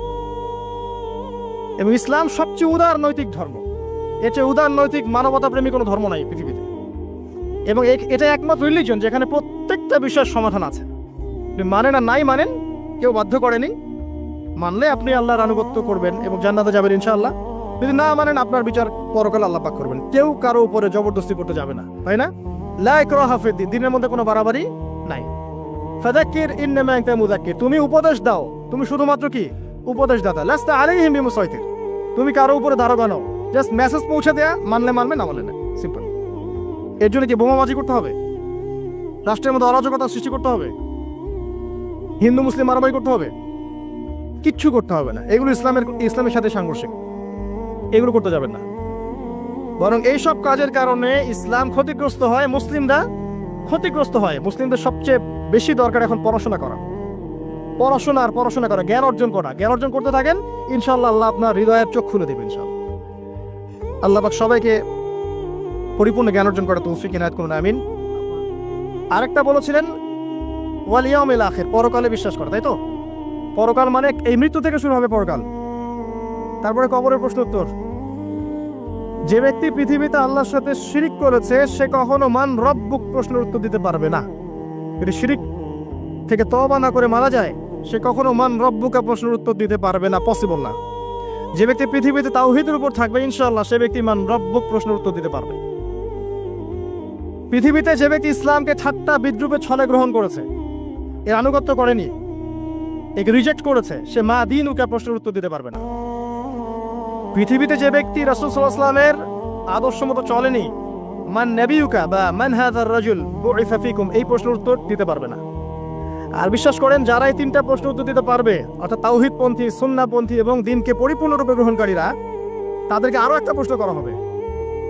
ফেরেশতারা অবাক হয়ে বলবেন যে কিভাবে তুমি এগুলো জানলা, কিভাবে তুমি এগুলো জানলা? সে ব্যক্তি তখন বুক ফুরিয়ে বলবে যে আমি করাতু কিতাবাল্লাহ, আমি আল্লাহর কিতাব পড়েছি, ফাআলিমতু, এরপরে জেনেছি। তো আল্লাহর কিতাব পড়া হয় তো মাশাআল্লাহ নিয়মিত, আল্লাহর কিতাব নিয়মিত পড়া হয় তো মাশাআল্লাহ, পড়বেন প্রিয় ভাইয়েরা। ডেইলি আধা ঘন্টা হলেও, আমি বলি 10টা মিনিট হলেও কোরআন পড়বেন। আধা ঘন্টা পড়লে আরো ভালো, 1 ঘন্টা পড়লে সবচেয়ে ভালো হয়। সবচেয়ে ভালো হয় ডেইলি 1 পারা করে পড়তে পারলে। আমার পরিবার বর্গ এই কাজটা করে মাশাআল্লাহ, ডেইলি 1 পারা পড়তে চেষ্টা করে, আমি পারি না।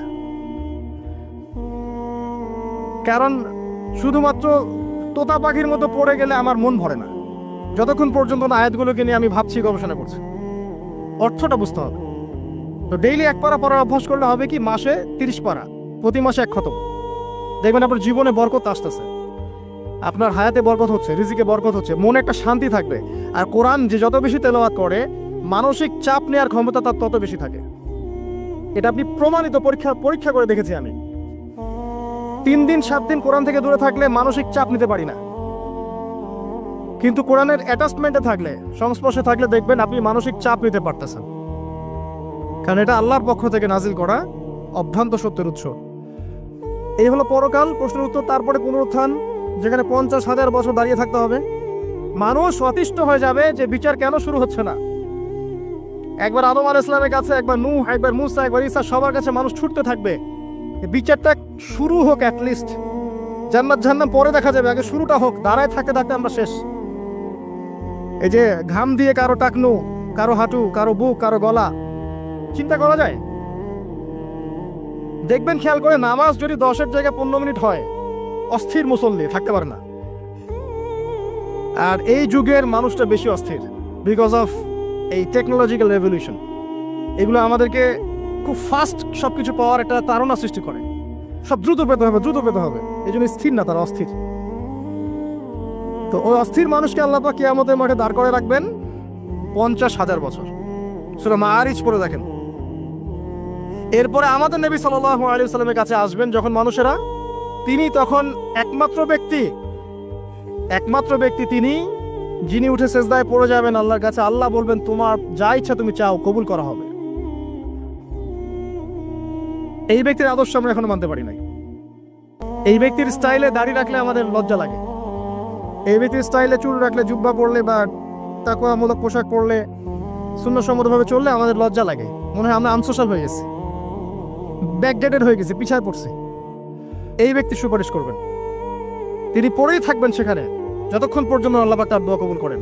এটা একটা। আরেকটা হচ্ছে যখন কবিরা গুনাহগার ব্যক্তিদেরকে জাহান্নামের জন্য আযাবের ফয়সালা হয়ে যাবে, আমাদের নবী সাল্লাল্লাহু আলাইহি ওয়াসাল্লাম সুপারিশ করে এই উম্মতের কবিরা গুনাহগার ব্যক্তিদেরকে জান্নাতে নিয়ে যাবেন ইনশাআল্লাহ। এই ব্যক্তিকে গালি দেয়া হয়, এই ব্যক্তিকে তার চরিত্র নিয়ে কথা বলা হয়, এই ব্যক্তিকে নিয়ে কত কিছু করা হয়। আল্লাহ পাক তাদেরকে হেদায়েত নসিব করুন। অথচ এই ব্যক্তি মুহাম্মদ সাল্লাল্লাহু আলাইহি ওয়াসাল্লাম বলেছেন, কাশ আমি যদি আমার ভাইদেরকে দেখতে পেতাম। সাহাবীরা বলতেন, ইয়া রাসূলুল্লাহ, আমরা কি আপনার ভাই নই? নবীজি বলতেন সাল্লাল্লাহু আলাইহি ওয়াসাল্লাম, তোমরা আমার সাহাবী, আমার ভাই তারা যারা আমার পরে, তোমাদের পরে আসবে, যারা আমাকে না দেখে ঈমান নিয়ে আসবে। আমরা হচ্ছি তার ভাই। সুবহানাল্লাহ। এরপরেও এই উম্মার মধ্যে যারা আলেম ওলামা, ইলমের চর্চা করবেন, ইলমের প্রচার প্রসার ঘটাবেন, তাদের সাথে রাসূল সাল্লাল্লাহু আলাইহি ওয়াসাল্লামের একটা সখ্যতা থাকবে। এই উম্মতের মধ্যে যারা এতিমদের দেখাশোনা করবে, মিসকিনদের দেখাশোনা করবে, তারা নবী সাল্লাল্লাহু আলাইহি ওয়াসাল্লামের সাথে এই জান্নাতে এতটুকু দূরত্বে থাকবে। যারা বিধবা এতিম মিসকিনদের দেখাশোনা করবে, এতটুকু দূরত্ব থাকবে। যে ব্যক্তি তার চরিত্রকে হেফাজত করতে পারবে, নবী সাল্লাল্লাহু আলাইহি ওয়াসাল্লাম বলেছেন, তার জন্য আমি জান্নাতের মাঝখানে একটা ঘরের জিম্মাদার হব। এরকম অনেক হাদিস আছে। এই ব্যক্তি একমাত্র ব্যক্তি যিনি আপনাকে ছাড়া জান্নাতে যাবেন না, যিনি জান্নাতে না গেলে জান্নাতের দরজা খোলা হবে না, যিনি পুল সিরাতের মতো জায়গাতেও ইয়া নাফসি বলবেন না, বলবেন ইয়া উম্মতি ইয়া উম্মতি। তিনি একমাত্র ব্যক্তি যাকে কবরে দেখানো হবে আপনাকে আমাকে। তিনি একমাত্র ব্যক্তি যিনি অঝর নয়নে আমার জন্য কেঁদেছেন রাতের বেলা আল্লাহর কাছে, যিনি হাউজে কাউসারে থাকবেন আমাদের জন্য, যাতে আমরা পানি পান করতে পারি। আল্লাহ পাক আমাদেরকে রাসূল সাল্লাল্লাহু আলাইহি ওয়াসাল্লামের সুন্নাহ পরিপূর্ণরূপে মেনে চলার তৌফিক দান করুন এবং তার আদর্শ বাস্তবায়ন করার তৌফিক দান করুন এবং গর্বের সাথে তার সুন্নাহ ফলো করার তৌফিক আল্লাহ পাক দান করুন। আমিন। এরপরে আরো অনেক বিষয় থাকবে জান্নাত জাহান্নাম পর্যন্ত, আপনারা পড়ে নেবেন, এগুলো আপনারা জানেন। এরপরে একটা পয়েন্ট আছে, ওয়াল কদরি খায়রিহি ওয়া শাররিহি, তাকদীরের ভালো মন্দ। এখানে জাস্ট অল্প কিছু কথা বলছি। কিছু কিছু বিষয় আছে তাকদীরে যেগুলো কনস্ট্যান্ট ফিক্স, এগুলো কখনো পরিবর্তন হবে না। যেমন জীবন, আপনার মৃত্যু, আপনার হায়াত ইত্যাদি ইত্যাদি। কিছু বিষয় আছে যেগুলো ঝুলন্ত, মুআল্লাকা, এগুলো ভালো কাজ দিয়ে পরিবর্তন হয়, দোয়া দিয়ে পরিবর্তন হয়, নেকির কাজ দিয়ে, তাকওয়া দিয়ে পরিবর্তন হয়। যেমন কেউ যদি আত্মীয়তার সম্পর্ক বজায় রাখে, তার রিজিক বাড়বে, তার হায়াতে বরকত হবে। এই যে কোরআনের কথা বললাম, কেউ যদি কোরআন বেশি বেশি তেলাওয়াত করে, কোরআন নিয়ে বেশি বেশি গবেষণা করে, তার হায়াতে রিজিকে বারাকা আসবে। কেউ যদি প্রতিবেশীর খোঁজ খবর নেয়, পিতা মাতার সেবা করে, মা না থাকলে খালার সেবা করে, তারও বারাকা আসবে। কেউ যদি বেশি বেশি দোয়া করতে থাকে, আল্লাহর কাছে প্রচুর দোয়া করে, খালি দোয়া আর দোয়ার উপর থাকে, দেখবেন ও বিপদ আপদে কম পড়বে। আর বিপদ আপদ আসলেও দেখবেন আল্লাহ পাক গায়েবী মাদাতে দেখবেন কোনো না কোনো ভাবে তাকে সেভ করে ফেলছে। কারণ দোয়া দিয়ে তাকদীর পরিবর্তন হতে পারে। আর কিছু বিষয় কনস্ট্যান্ট, এগুলো পরিবর্তন হবে না। এখানে কিছু মানুষ বলেছে তাকদীর বলতে কিচ্ছু নাই, মানুষ যা করবে তাই পাবে। তাকদীর বলতে কিচ্ছু নাই, মানুষ যা কাজ করবে সেটাই মানুষ পাবে, মানে মানুষের কর্মের স্বাধীনতাই চূড়ান্ত। তাকদীর বলতে আসলে কিছু নাই। এদেরকে বলা হয় কাদারিয়া। কি বলা হয়? কাদারিয়া। নবীজি বলেছেন, এরা যদি মারা যায় জানা যায় যাবে না, এরা যদি অসুস্থ হয় দেখতেও যাবে না, এরা হচ্ছে এই উম্মতের মাজুস, অগ্নি পূজারী। এরকম মানুষ আছে তো আমাদের মধ্যে, তাকদীরে বিশ্বাস করে না, মানুষের কর্ম যা তাই হবে। এরা দলিলও আছে আবার কোরআনে, ওয়ালাইসা লিল ইনসানি ইল্লা মা সাআ, মানুষ তার চেষ্টার বাইরে কিছু পাবে না। এটা হচ্ছে গরুর লেজ ছাগলের পিছনে লাগানো, আর ছাগলের লেজ গরুর পিছনে লাগানো, বাতিল কিয়াস, ইবলিসের মতো। আর একদল আছে যারা মনে করে কর্মের স্বাধীনতা বলতে কিচ্ছু নাই, তাকদীরই সব, যা আছে ভাগ্যে তাই হবে। আমার কাজের কোনো স্বাধীনতা নাই, আল্লাহ চাইলে ভালো করতে পারবো, না চাইলে পারবো না। চুরি করছি কেন? আল্লাহ তাকদীরে লিখছিলেন তাই চুরি করছি। জেনা করলাম কেন? ঘুষ খাইলাম কেন? দুর্নীতি কেন করে? আল্লাহ লিখছেন তাকদীরে তাই, আমার তো কিছু করার নাই।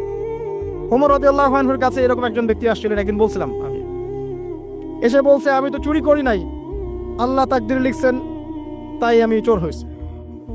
ইবনুল খাত্তাব তিনি বললেন যে ঠিক আছে, কোনো সমস্যা নাই, যে আল্লাহ তোমার তাকদীরে লিখেছেন তুমি চুরি করবা, সে আল্লাহ আমার তাকদীরে লিখেছেন আমি তোমার হাত কেটে ফেলবো। এই আর কি।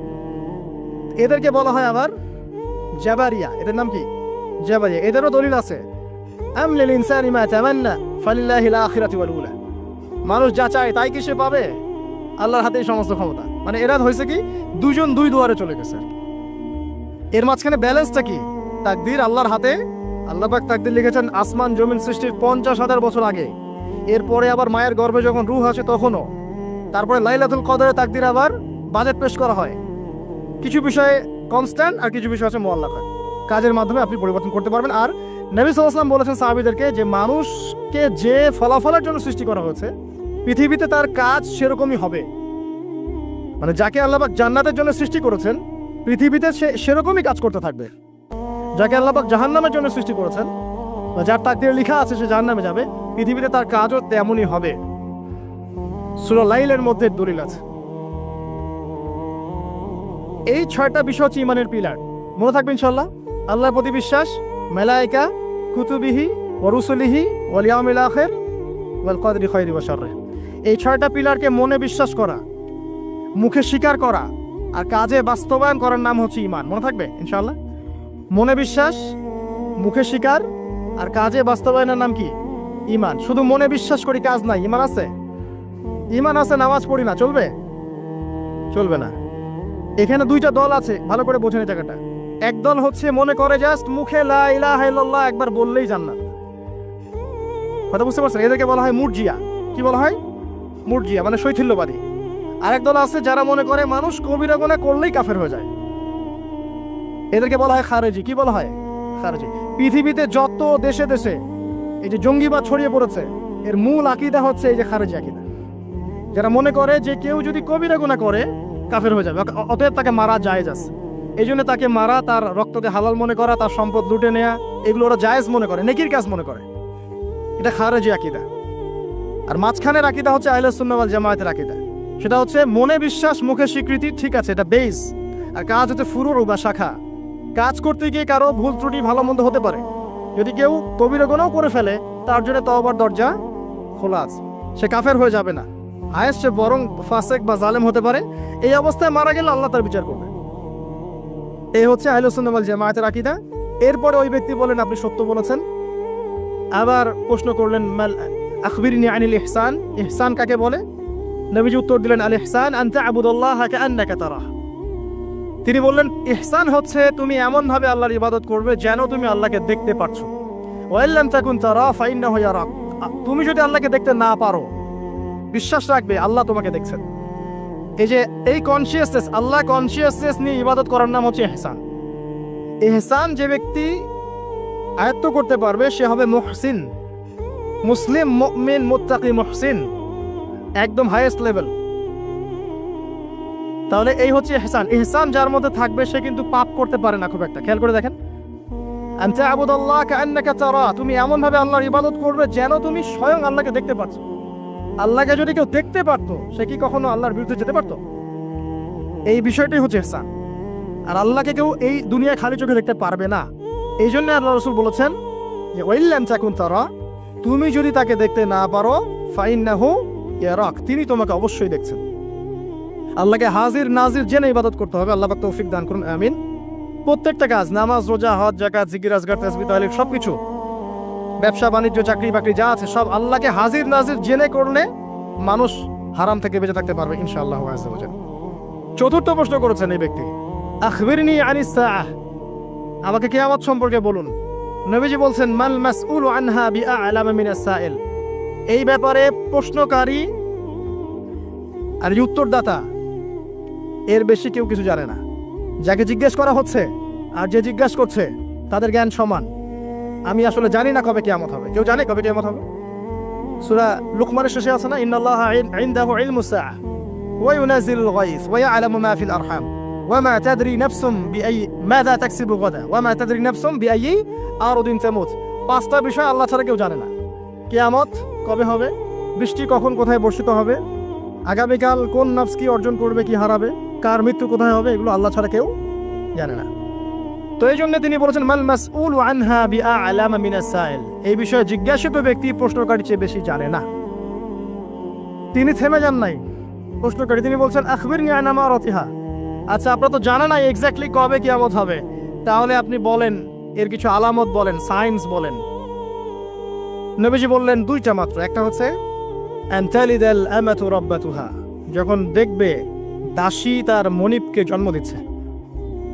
দাসী তার মনিবকে জন্ম দিচ্ছে মানে ন্যায় অন্যায়, সত্য মিথ্যা, হালাল হারামের মানদণ্ড উল্টে যাবে, দুনিয়া উল্টা পাল্টা হয়ে যাবে।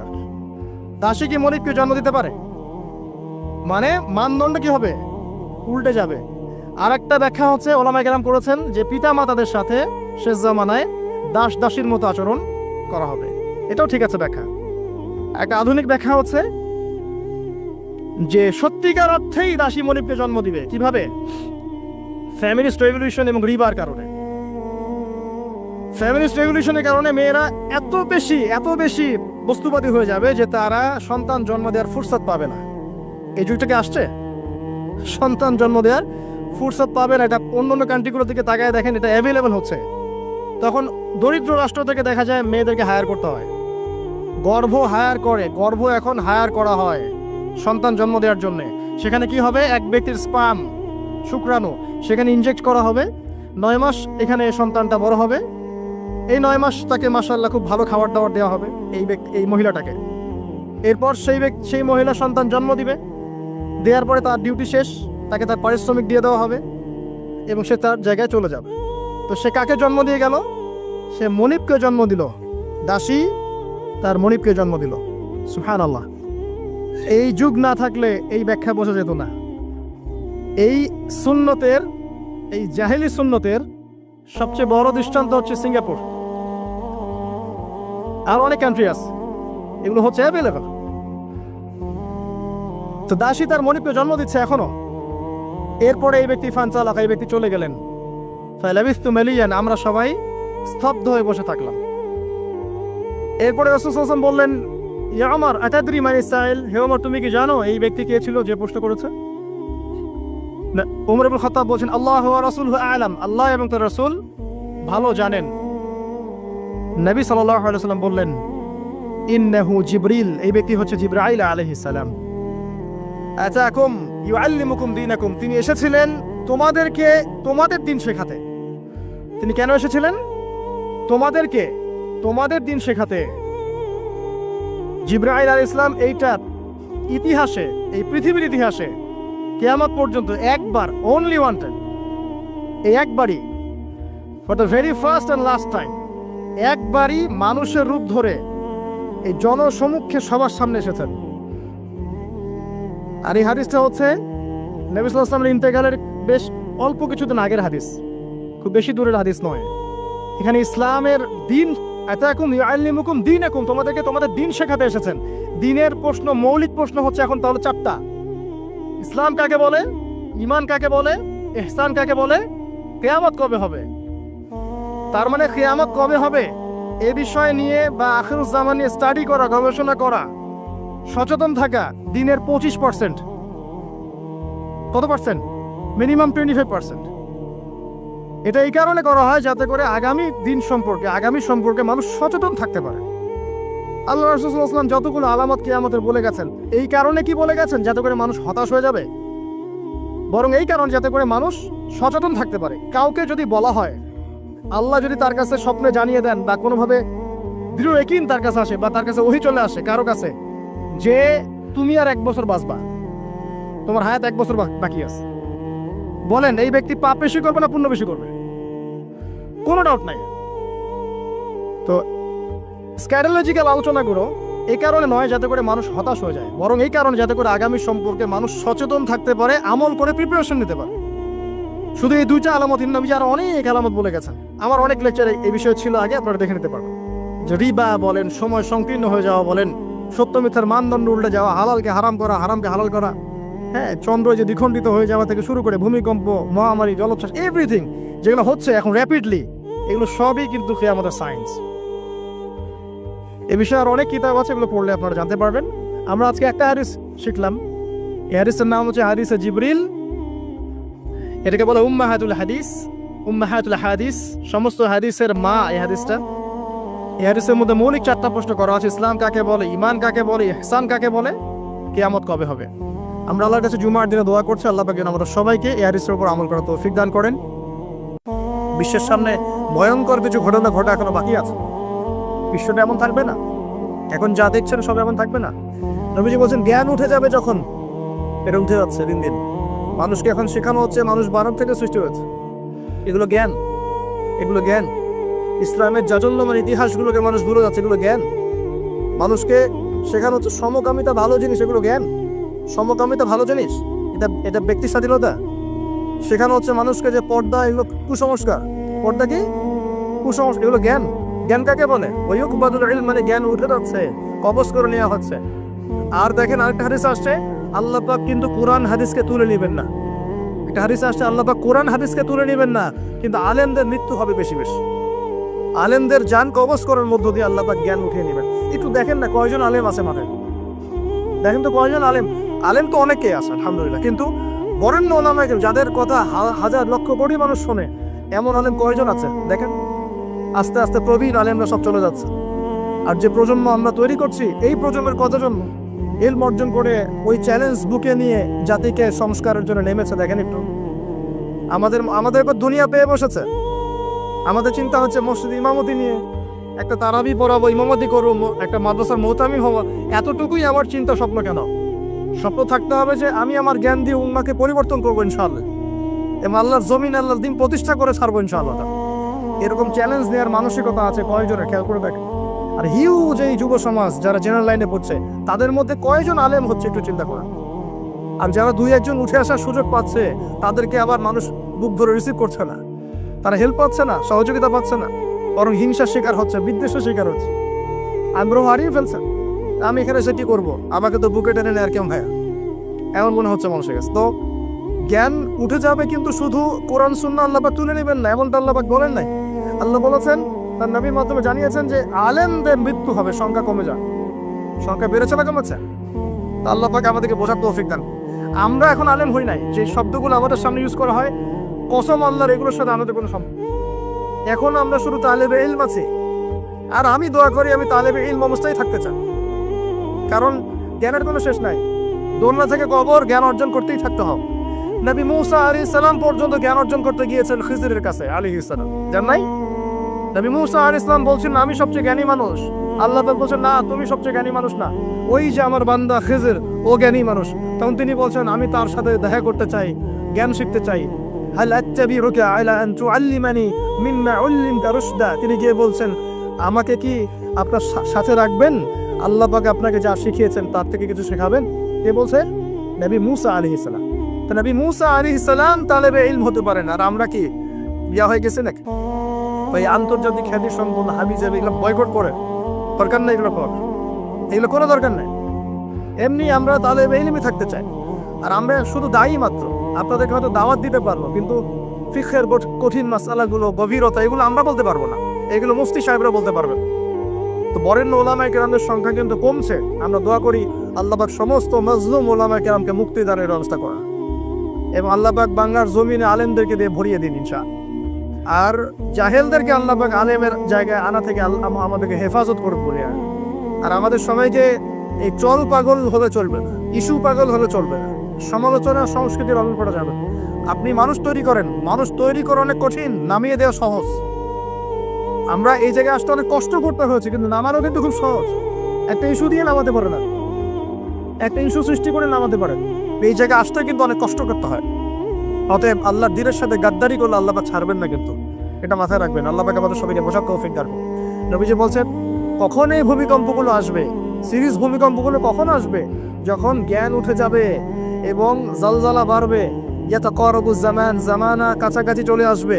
আরো বলছেন নবীজি যে তোমাদের মাল সম্পদ বৃদ্ধি পাবে, ফায়াফিদু, এবং মাল সম্পদ উপচে পড়বে তোমাদের।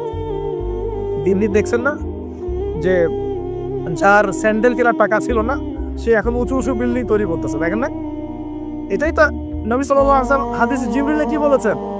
ওয়ান তারাল খুফাতাল উরাতাল আলাতা রিয়া আশ-শাই ইয়াতাতাওয়ালুনা ফিল বুনিয়ান। নবীজি বলছেন কিয়ামতের অন্যতম নিদর্শন হচ্ছে সমাজের নগ্ন পদের খালি গায়ের রাখাল শ্রেণীর মানুষ উঁচু উঁচু বিল্ডিং নির্মাণের প্রতিযোগিতা করবে। এমনটা হচ্ছে না? সম্পদ বাড়ছে মানুষের, এটা একটা কিয়ামতের সাইন। নবীজি আরো বলছেন ওয়াজাহরাতিল খায়নাত ওয়াল মুগান্নিয়াত, এবং বেশি বেশি বাদ্যযন্ত্র এবং নায়িকা নর্তক, এগুলোর সংখ্যা বাড়তে থাকে। বাড়ছে না এগুলো বাড়ছে।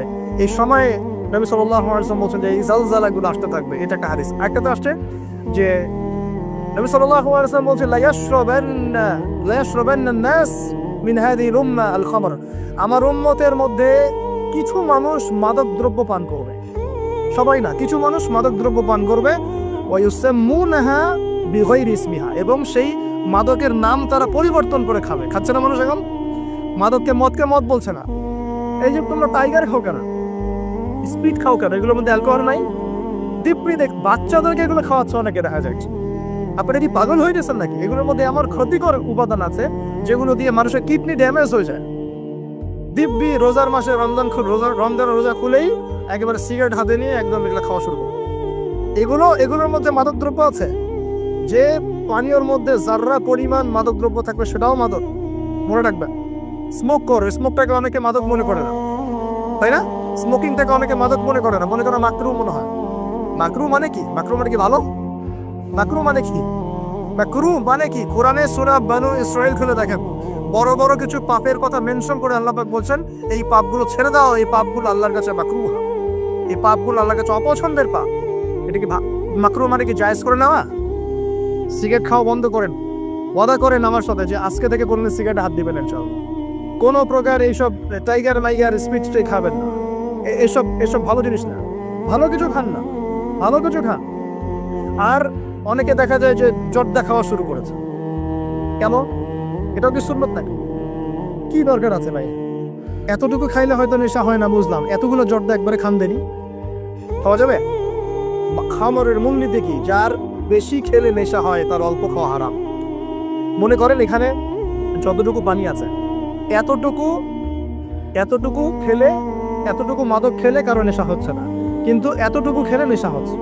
তার মানে কি এতটুকু খাওয়া জায়েজ, এতটুকু খাওয়া হারাম, নাকি পুরোটাই হারাম? এটা বোঝার জন্য কি মুফতি হওয়ার দরকার আছে? আপনি বুঝতে পারছেন? অতএব এই যাবতীয় মাদক দ্রব্য থেকে দূরে থাকতে হবে, না হলে ভূমিকম্প আসবে। কিন্তু ভূমিকম্প আসবে। আর মাদক দ্রব্য নিয়ন্ত্রণ অধিদপ্তর দিয়ে শুধু মাদক নিয়ন্ত্রণ করা যাবে না। মানুষের ঈমান আকীদার পরিবর্তন দরকার। মানুষের মধ্যে আল্লাহর ভীতি জাগ্রত করতে হবে, তাহলে মানুষ অটোমেটিক মাদক ছেড়ে দিবে ইনশাআল্লাহ। আমরা কি যুব ভাইদের কাছে ওয়াদা নিতে পারি ইনশাআল্লাহ তাআলা জীবনেও কোনোদিন মাদক খাবো না, জীবনে কোনোদিনও মাদকের ধার কাছে যাবো না ইনশাআল্লাহ। আল্লাহ পাক সাক্ষী থাকুন, আল্লাহ কবুল করে নেয়। আমিন। প্রিয় ভাইরা, এটা নবীজি বলছে লা ইয়াশরাবান্নান নাস মিন হাযিহিল উম্মতি খামরুন, আমার উম্মতের কিছু মানুষ খামর মাদক পান করবে। ওয়া ইউসাম্মুনাহা বিগায়রি ইসমিহা, এর নাম রাখবে ভিন্ন, অন্য নামে ডাকবে, মাদক বলে ডাকবে না। আর কি করবে? ইউজাসু আলা রুউসিহিমুল মাআজিফ, মাআজিফ মানে হচ্ছে বাদ্যযন্ত্র। মাআজিফ মানে কি? বাদ্যযন্ত্র। এখন বলেন তো মাথার কাছে বাদ্যযন্ত্র থাকবে মানে কি? ইয়ারফোন, ব্লুটুথ, এই যে আপনি যে মাথায় কানে দিয়ে রাখছেন, মাথায় আছে না?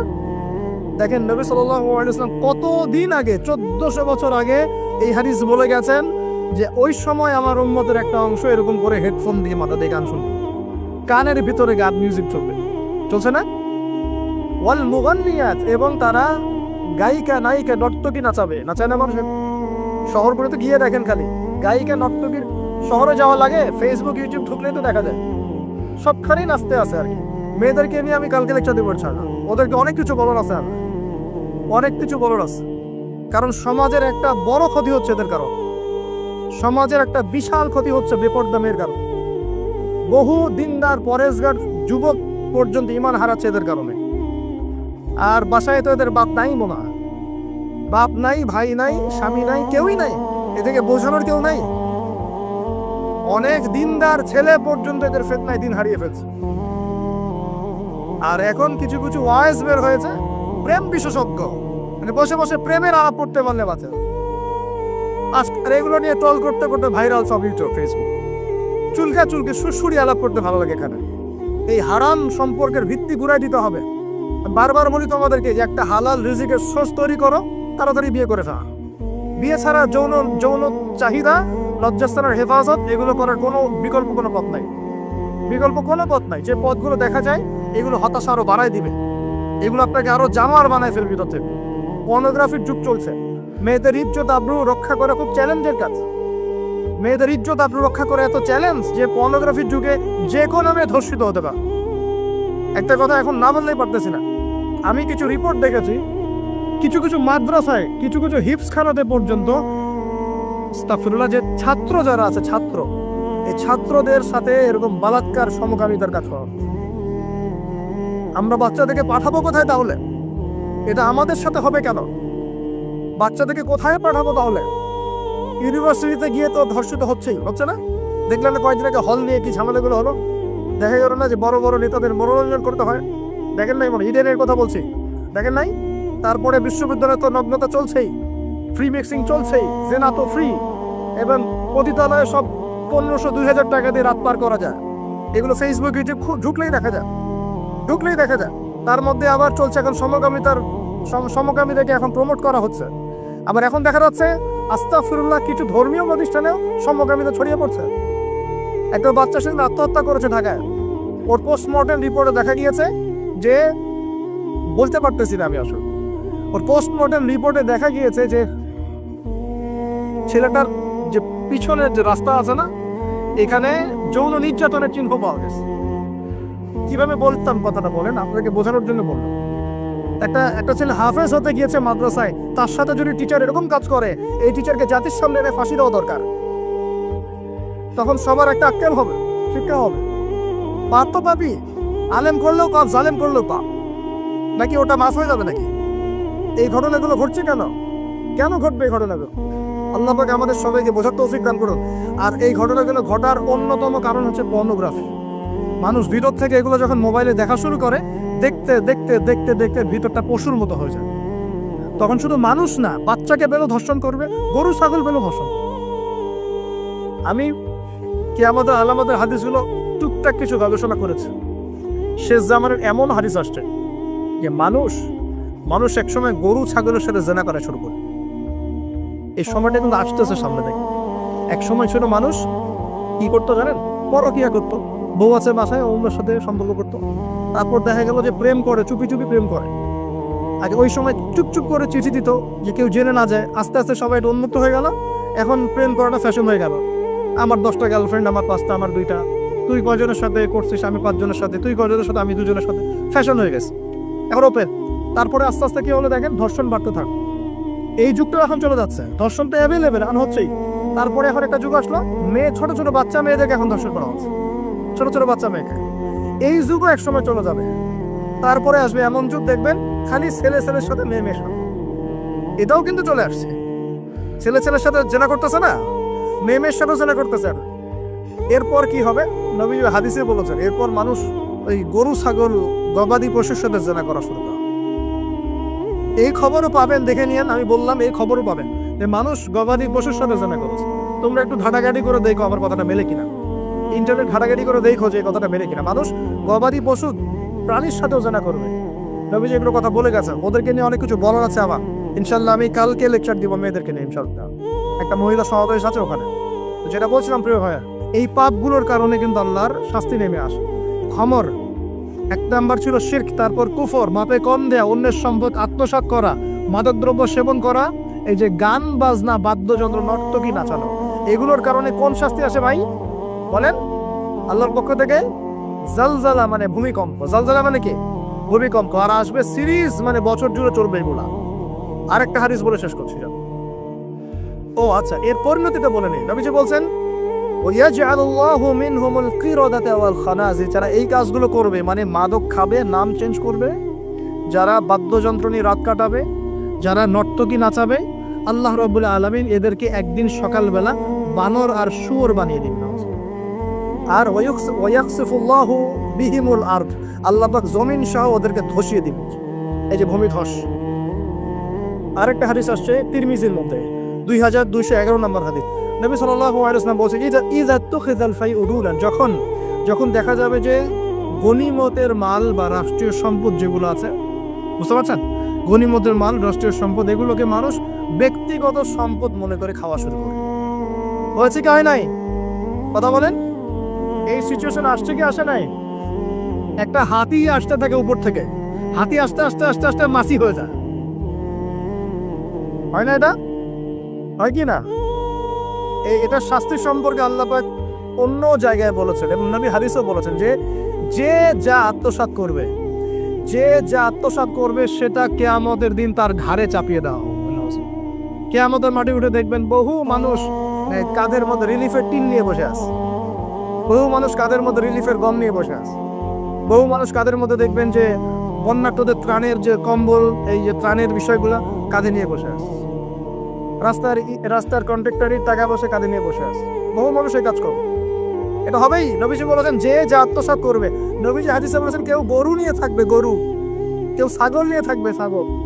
বিশ্বাস করছেন না? হাদিসে গরু ছাগল কথাই আসছে। কেউ দেখা যাবে গাদের মধ্যে গরু নিয়ে আছে, কেউ উট নিয়ে আছে, কেউ ছাগল নিয়ে আছে। আমানতকে গনিমত মানে আমানত দেখা হয়েছে, ও খেয়ালত করে ফেলবে, লুটি পড়ে খেয়ে ফেলবে। এটা হচ্ছে কিনা? সবচেয়ে সেরা আমানত আমাদেরকে আল্লাহ দিয়েছেন ইসলাম। আমরা সেই ইসলামের সাথে খেয়ালত করছি কিনা বুঝতে পারছেন না? একজন আলেমকে আল্লাহ পাক আমানত দিয়েছেন দিনের জ্ঞান, সে জ্ঞানের সাথে খেয়ালত করছে কিনা? একজন ক্ষমতাসীনকে আল্লাহ পাক দিয়েছেন ক্ষমতা, সে ক্ষমতা দিয়ে খেয়ালত করছে কিনা? একজন পরিবারের কর্তাকে আল্লাহ পাক পরিবার দিয়েছেন, সে পরিবারের মধ্যে খেয়ালত করছে কিনা? সবাই সবার জায়গাতেই খেয়ালত করছে। আল্লাহ পাক আমাদেরকে বোঝার তৌফিক দান করুন। 3 নাম্বার নবীজি বলছেন যখন যাকাতটাকে মানুষ বোঝা মনে করা শুরু করে। যাকাত দিতে চায় না মানুষ, যাকাত নাম শুনলেই দৌড় দেয় পিছন থেকে, যাকাত দিতে চায় না, নামাজ পড়ে যাকাত দিতে চায় না। আল্লাহ পাক আমাদের সবাইকে যাকাত দেওয়ার তৌফিক দান করুন। এটা চমৎকার। নবীজি বলছেন যখন ধর্ম বিবর্জিত শিক্ষা চালু হবে, বুঝতে পারেন? ধর্ম আলাদা, শিক্ষা আলাদা চালু হয়েছে কি হয় নাই? সারা বিশ্ব হয়েছে কি হয় নাই? ধর্ম আলাদা, শিক্ষা আলাদা। ধর্ম বিবর্জিত শিক্ষা যখন চালু হবে, এবং এবার শোনেন নবীজি বলছেন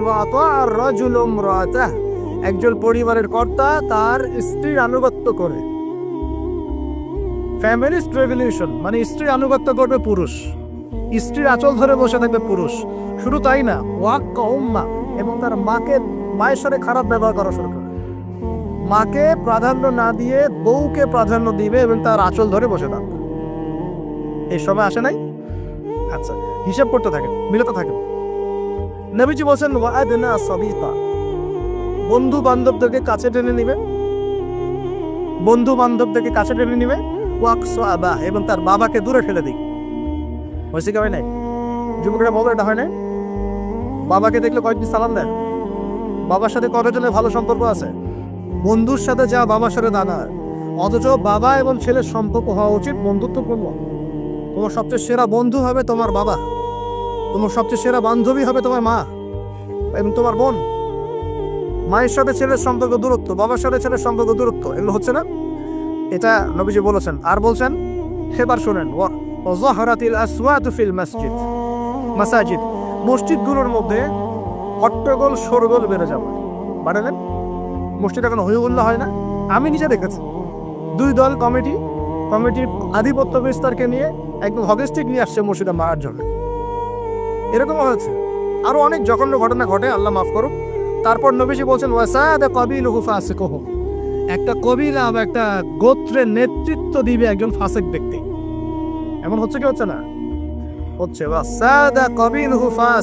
তাদের মধ্যে যে ফাসিক সে দিবে নেতৃত্ব। নাউযুবিল্লাহ। নবীজি আরো বলছেন সমাজের সবচেয়ে নিম্ন শ্রেণীর মানুষ কওমের জিম্মাদার হয়ে যাবে। সুবহানাল্লাহ। নবীজি আরো বলছেন একজন ব্যক্তিকে এই কারণে সম্মান করা হবে মাখাফাতা শাররি, তার ভয়ে তাকে সম্মান করা। একজন ব্যক্তিকে তার ভয়ে, তার ক্ষমতা ভয়ে, তার টাকার ভয়ে, তার ক্ষমতার ভয়ে, তার জনবলের ভয়ে তাকে সম্মান করা। এমনটা হচ্ছে না? হচ্ছে। নবীজি আরো বলছেন ওয়াজাহরাতিল কায়নাত ওয়াল মুগান্নিয়াত ওয়াজাহরাতিল কায়নাত ওয়াল মাআজিফ ওয়াজাহরাতিল কায়নাত ওয়াল মাআজিফ। গায়িকা এবং বাদ্যযন্ত্রের প্রচলন বাড়তে থাকবে, গায়িকা বাদ্যযন্ত্র ব্যবহারে বাড়তে থাকবে, এবং ওয়াশুরিবাতিল খুমর, এবং বেশি বেশি মাদকদ্রব্য সেবন করা হবে। উম্মতের শেষ দিকের মানুষেরা প্রথম দিকের মানুষকে গালি দেওয়া শুরু করবে। এই পাপগুলো যখন সমাজে দেখা যাবে, এই পাপগুলো যখন সমাজে দেখা যাবে, তখন তোমরা এবার ধেয়ে আসবে, তোমাদের দিকে ধেয়ে আসবে 4টা আযাব। কয়টা আযাব? 4টা। 1 নম্বর নবীজি বলছেন রিহান হামরান, উত্তপ্ত গরম বাতাস তোমাদের দিকে ধেয়ে আসবে। এখনো কি এসেছে? আসবে। আমি রিসার্চ করেছি, এই নাসা এই গবেষণা শুরু করেছে, সূর্য থেকে এরকম ক্ষতিকর কিছু উত্তপ্ত বিকিরণ আসতেছে পৃথিবীর থেকে, এবং সামনে আসবে পৃথিবীর থেকে। দেখে নিয়ে নাসাও বলছে এটা আসবে, কারণ ওইখানে হিলিয়াম গ্যাসের বিস্ফোরণ হচ্ছে সূর্যের মধ্যে। ওখান থেকে এমন উত্তপ্ত কিছু আসবে যেটা পৃথিবীকে ধেয়ে নিয়ে আসবে। আল্লাহ মাফ করুন। ওরিহান হামরা, নবীজি বলেছেন গরম উত্তপ্ত বাতাস তোমাদেরকে চাপিয়ে দেওয়া হবে। ওয়া জালজালাতান, এবং এই যে ভূমিকম্প আল্লাহ চাপিয়ে দিবেন এই পাপগুলোর কারণে। আর কি হবে? ওয়া খাসফান, এবং ভূমি ধসে যাবে নিচে। ভূমি কি হবে? ধসে যাবে। আর বলছেন ওয়া মাসখান, এবং মানুষের চেহারা সুরত আকৃতি পরিবর্তন হয়ে যাবে। এটাকে বললাম যে বানর সুর হয়ে যাবে। আরো কিন্তু আকৃতি পরিবর্তনের আরো ব্যাখ্যা আছে। ছেলে এখন মেয়ে হয়ে যাচ্ছে, মেয়ে ছেলে হয়ে যাচ্ছে, দেখছেন না খবরগুলো পাচ্ছে না? এটাও মাসখান, মানে আকৃতি পরিবর্তন হয়ে যাচ্ছে। আরেকটা হচ্ছে ওয়াকারফান, এবং আসমান থেকে আল্লাহ পাথরের বৃষ্টি বর্ষণ করবেন। এই পাঁচটা শাস্তি তোমাদের কাছে ধেয়ে আসবে। কিভাবে? একটা তসবিহ দানা ছিঁড়ে দিলে যেভাবে টপ টপ করে সব পড়ে যায় পুঁথিগুলো, এত দ্রুত এই ফিতনাগুলো আসতে থাকে। তাহলে ভাই কোন কোন পাপ শিখলাম? আজকের এই ছোট্ট আলোচনা আমরা শিখলাম যে শুআয়ব আলাইহিস সালামের কওমকে সর্বপ্রথম ধ্বংস করা হয়েছে ভূমিকম্পকে। যে ভূমিকম্প আমরা এখন আমাদের সামনে দেখছি, এবং আশঙ্কা করা হচ্ছে বাংলাদেশের দিকেও বড় কোনো ভূমিকম্প, এটা আশঙ্কা করা হচ্ছে। এবং ভূমিকম্প প্রবণ এলাকাগুলোর মধ্যে সিলেটও আছে। সিলেট, চট্টগ্রাম, এই বার্মার এই রুট আছে, এদিকে রংপুর, ঢাকাতে রুট আছে। এবং সবচেয়ে বেশি ক্ষতির মধ্যে পড়তে পারে ঢাকা শহর। আল্লাহ না করুক, আল্লাহ না করুক তো দোয়া করছে, কিন্তু পাপ তো ঠিকই করছে। আল্লাহ না করুক যদি এরকম 5 থেকে 6 মাত্রাটা কোনো ভূমিকম্প হয়েছে, যার উৎপত্তি স্থল বাংলাদেশের কাছাকাছি, তাহলে দেখবেন আল্লাহ না করুক লক্ষ লক্ষ মানুষ মারা যাবে। না, আল্লাহ আমাদেরকে হেফাজত করুন, আল্লাহ আমাদেরকে বাঁচান। প্রিয় ভাইয়েরা, তবে আমরা শিখলাম শুআয়ব আলাইহিস সালামের কওম কোন কোন পাপ করেছিল যার কারণে এই আযাব আসছে। 1 নাম্বার শিরকের পাপ করছে। কি পাপ বলেন? আমরা আল্লাহর কাছে তওবা করছি, আল্লাহ আমরা যত রকম শিরকের পাপে ছিলাম আল্লাহ তোমার কাছে তওবা করলাম, এবং আজীবন শিরক মুক্ত আমল নিয়ে চলবো ইনশাআল্লাহ। 2 নাম্বার তারা কুফরি করতো, আমরা সমস্ত কুফরি থেকে আল্লাহর কাছে তওবা করছি, আল্লাহ আমাদেরকে কুফরি মুক্ত আমল করার তৌফিক দান। 3 নাম্বার তারা মাপে কম দিত। আমরা যারা ব্যবসা করব বা অর্থনৈতিক জীবন চালাবো কোনোদিনও মাপে কম দেবো না ইনশাআল্লাহ। আল্লাহ আমাদেরকে হেফাজত করুন, বোঝার তৌফিক দান করুন।